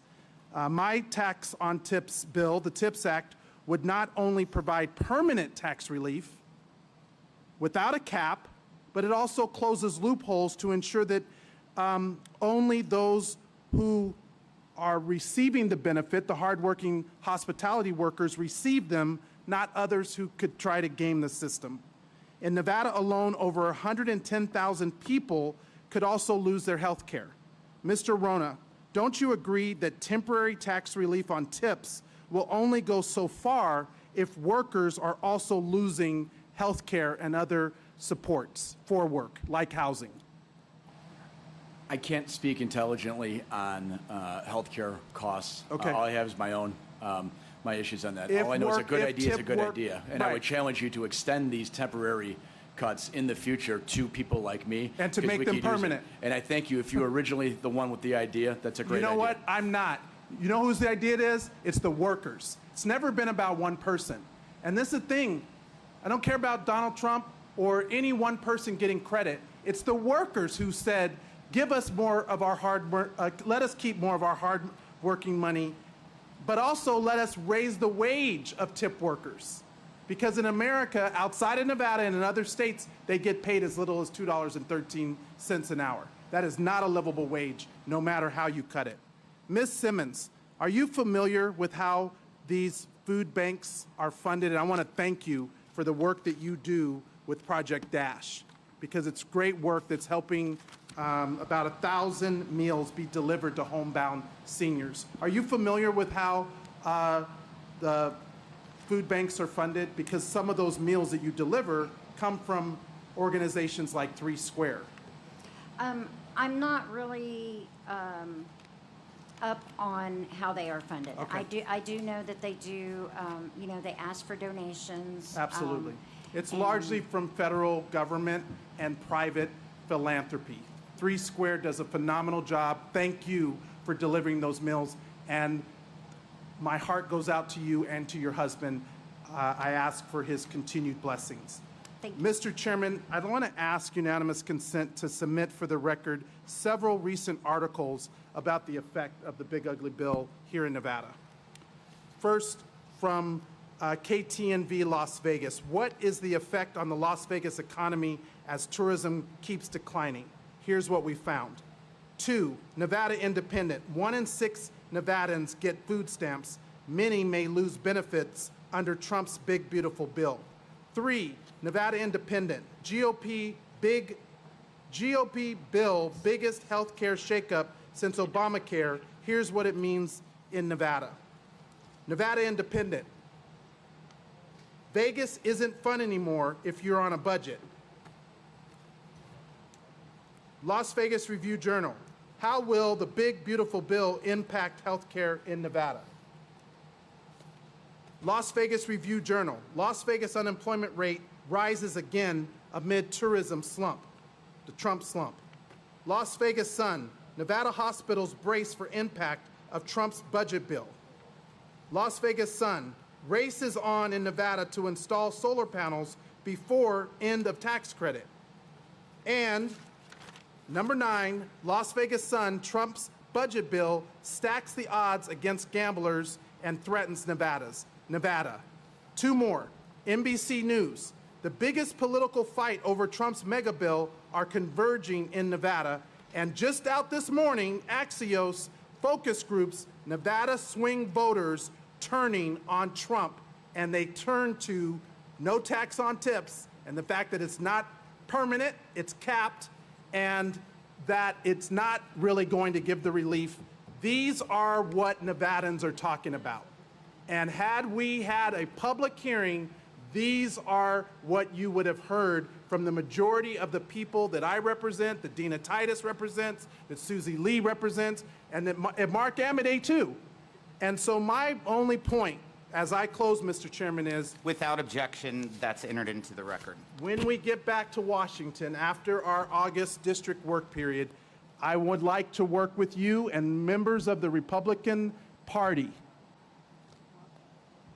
to reward work, to protect economic opportunity, and to do it in a bipartisan manner. I yield back. Perfect. Mr. Bean.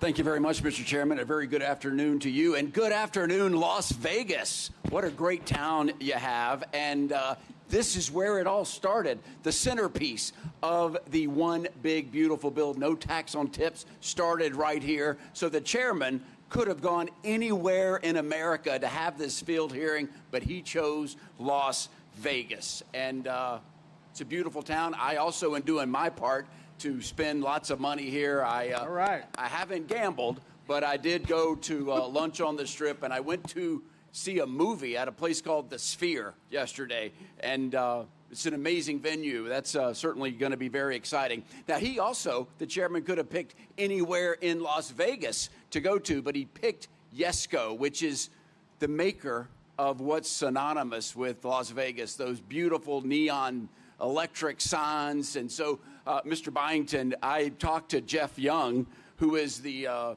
one of the operators here, and he said that you're not just a sign foreman, you're an artist, and I'm looking forward to seeing some of the works of art that you've created. For those watching on C-SPAN at home, you can't see this venue, and you can't see all of the officers from Las Vegas Metro Police Department that are surrounding the facility here. I want to give a shout out to them. Thank you for being here today. Know that America stands with law enforcement. It's crazy times we're in. We're with you. I also know that you work overtime, and so relief is on the way for you as well. So I also know Congress is a busy place. I've been there for 3 years. It's extremely busy. It can also be stressful, but it's not as stressful as the 3 years I spent as a server for Sliders Seaside Restaurant on Amelia Island, as well as Emilio's, and so many times. I discovered, and I was good at it, but I discovered it got stressful. 5 tables was my limit. Couldn't do 6. 6 would fall apart. So, Mr. Rona, I give you a shout out as well. Now, I've only been on Ways and Means for 7 months now. I'm confused. I helped write the bill, but I'm really confused when I listen to the other side, the haters of this bill. And so there's only one way I can clear things up, and it's ask some of our panelists an extremely personal question. I'm going to ask it. It's really just a yes or no. If you feel embarrassed or you don't want to answer, I totally understand. But I have to ask it. Let me just ask it. Mr. Rona, you have said, well, let's just ask. Are you a billionaire? Not yet. Very good. Ms. Simmons, you drive for DoorDash. Are you a billionaire? No, haven't quite made it there yet. Very good. Mr. Byington, you're the artist here at Yesco making the beautiful signs. Are you a billionaire, my friend? No, sir, I'm not. Very good. Keep the beard. I'm a big fan. Let's go to Ms. Jones. You talked about the child tax credit. Now, are you a billionaire? Not in the least. I don't understand, because the other side says this is just a billionaire bill giveaway. That's all they talk about. But I have, Mr. Chairman, I have the actual report of the money for the average American family of 4, $1,700 back in their pocket. $1,700. Now, you've heard the other side say that's not real money. That's not enough to go forward. So, Ms. Jones, how many trips to the grocery store could your family make with $1,700? About 5 to 7. Yeah, that's a lot. That's exactly right. Mr. Rohn, I've heard about your high air conditioning bill. By the way, I'm from Florida. We have a wet heat. I'm a big fan of the dry heat, but you still have to AC your living quarters. How many electric bills could you pay with $1,700? Probably about 7 or 8 months. Yeah, a lot. So that's the answer. So I want to say this. I know the other side said the fallout is that we're losing millions, will lose their health care. I want to give you the actual numbers because I have them right here. Of the millions, 1.4 illegal aliens are losing their health care. It was never designed for illegals. It was designed for Americans. It's a safety net for the neediest among us. And that goes to our next round of people that have to go to work. 4.8 million Americans are abled bodies. They can work. They don't have kids. They're not disabled. And we're asking them, already it was my bill. I filed a bill earlier this year that was picked up by this committee for work requirements, 20 hours a week. Ms. Simmons, is 20 hours a week reasonable for somebody to qualify for business, for benefits that doesn't have kids and is able-bodied? Would you say that's reasonable? It's a yes. Yes is the right answer, but what say you? Is that reasonable, 20 hours? Oh my. Sure. All right, let's go with Byington. Watch what he does. Is it reasonable, Mr. Byington? It's too reasonable. Yeah, that's exactly right. So you said something earlier. This bill is about hope. Hope for the next generation. I remind this committee, I remind America, we're $37 trillion in debt. The only way we're going to get out of debt is to provide hope for the next generation to begin to pay off that debt, to light our economy on fire, which is what this bill will do. We're going to make more signs. We're going to have more tickets to the Sphere. We're going to do lots of things. We're going to hire more people, Las Vegas. And it starts now with the passing and the launch of the One Big Beautiful Bill. Mr. Chairman, I yield back. Thank you, Mr. Moran. Thank you, Mr. Chairman. Thanks to all the witnesses that are here today. I want to start with you, Ms. Jones. I love your story. I'm inspired by your story, and I want to applaud you for the achievements that you've made to overcome your circumstances. You said this. You said you refused to let your circumstances determine who you were. That's very inspiring to hear. As you work harder, I think I know the answer to this, as you work harder in your businesses, as you begin to achieve more, do you want to reap more of those rewards, or would you like to see the government take more of that out of your pocket? I want to keep my money personally. I want to see people do the same thing I did. As a person that grew up with a family of 13, I want to see everybody in Las Vegas build just like I did. Yeah, I think you're a person that believes in personal responsibility. And by the way, that's what the One Big Beautiful Bill believes in too, is personal responsibility and giving more of the taxpayer dollars back to them. How many of you think those dollars we're talking about here actually belong to the government? Does anybody think that? Not me. It looks unanimous here that everybody agrees the taxpayer dollars belong to the taxpayer themselves. So, Ms. Jones, I want to come back to you about personal responsibility. That means good choices lead to good consequences. Bad choices lead to bad consequences. Do you agree with that? Absolutely. What kind of choices did you make to go from, as you termed it, poverty to prosperity? I learned in my community, it was okay to be at home. It was okay to live on other people's dime. And I chose different. I wanted more. I did the research. When I was having children, when I was trying to build a family, it was normal to be on welfare. I started working for Citibank in a corporate office. And everybody kept asking me, why do you drive so far? Because I wanted more. You decided in yourself, instead of looking to government, you looked in the mirror and said, I'm going to make my dreams a reality, didn't you? Absolutely. And that's what we're trying to do through the One Big Beautiful Bill. I want to come down to Mr. Rona. Mr. Rona, you and I talked before this hearing. We talked about the fact that I also was a server, and I remember 30 years ago working in Mercado Mexican Cafe in Tyler, Texas. The lessons I learned during that time period, I learned how to communicate, how to listen, how to work under pressure, how to solve problems, how to take blame for things that weren't my fault, and also take blame for things that were my fault along the way. Are you learning those same kind of lessons? I've learned it over a lifetime of working in restaurants.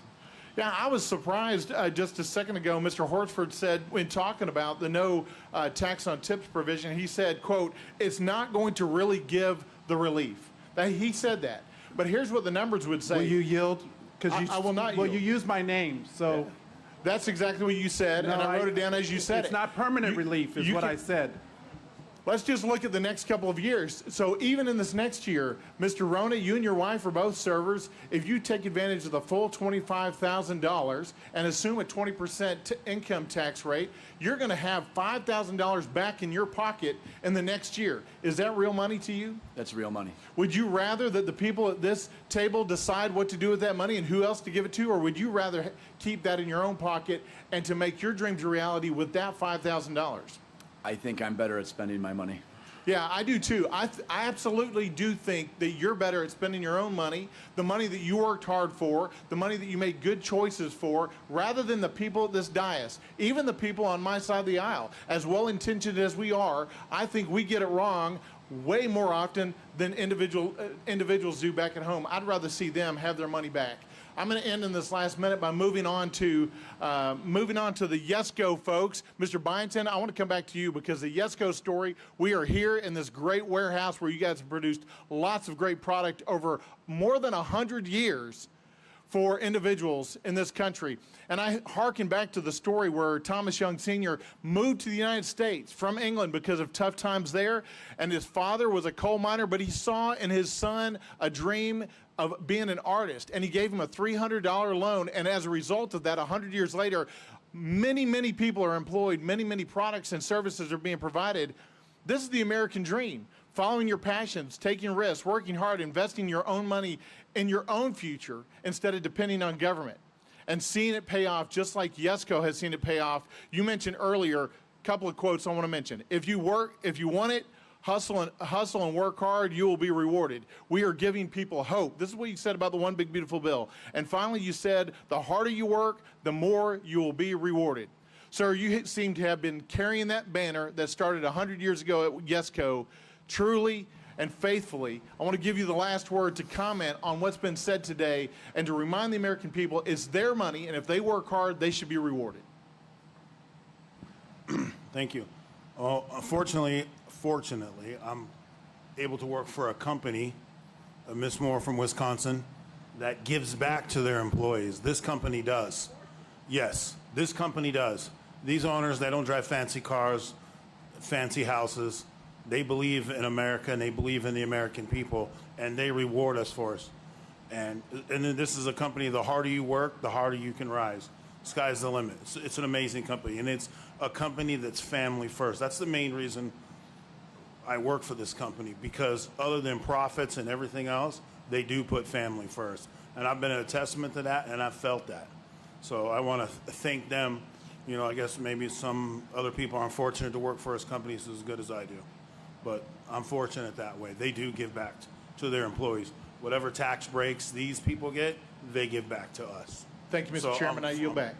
Thank you. I want to, I'm going to take the time to take questions right now, but I want to add to the record businesses that after the 2017 Trump tax cuts, when they lowered the corporate rate, these are all corporations that did various things for their employees, because it was said earlier that 0 people had increased wages. AT&T, $1,000 bonuses to 1,102 Nevada employees. Walmart, Nevadans employed at 42 Walmart stores received tax reform bonuses, wage increases, and expanded maternity and parental leave. Apple, there are 4 Apple store locations here in Las Vegas and 1 in Reno.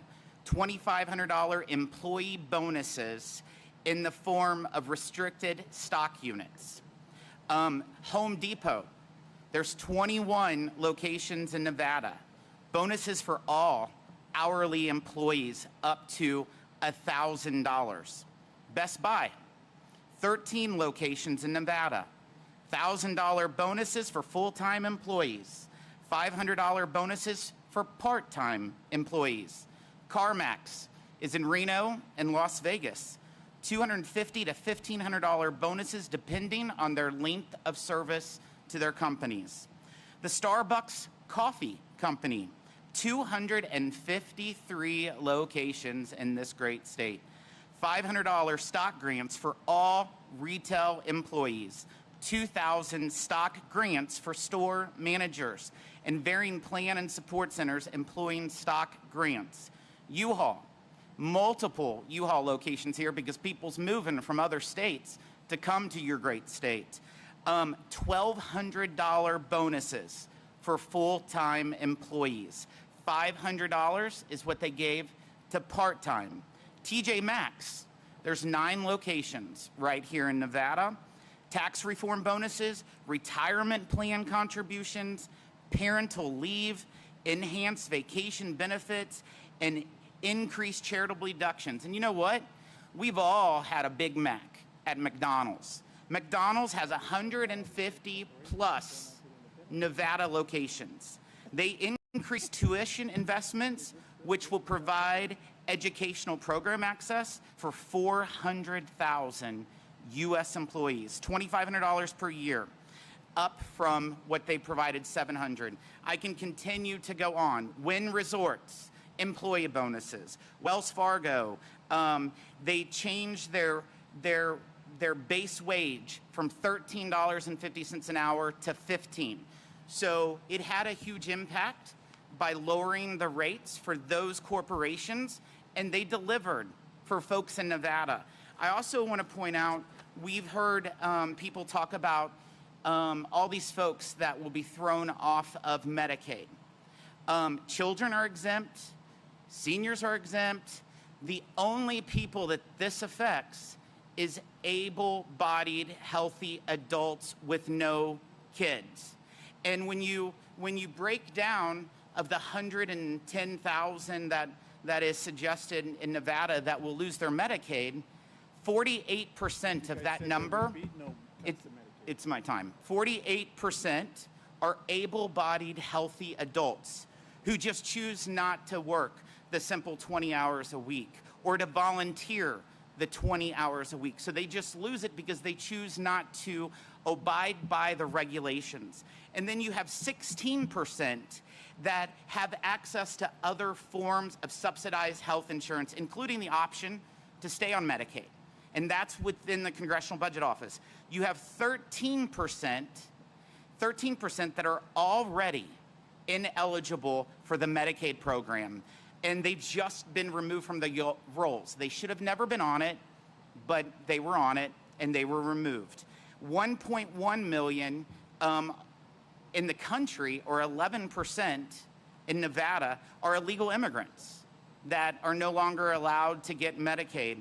And then 12% are just simply fraudsters who don't want to comply.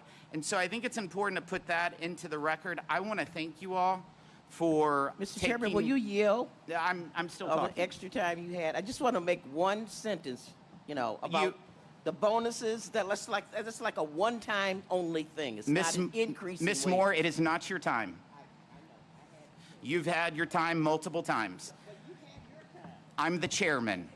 So what I will say is I want to thank you all so much because when I took over chairmanship of this committee, I said that I wanted to go outside of Washington to hear from real Americans, not the folks in Washington, D.C., so that we could hear what was going on. The very first hearing we had as a committee was not in Washington, D.C.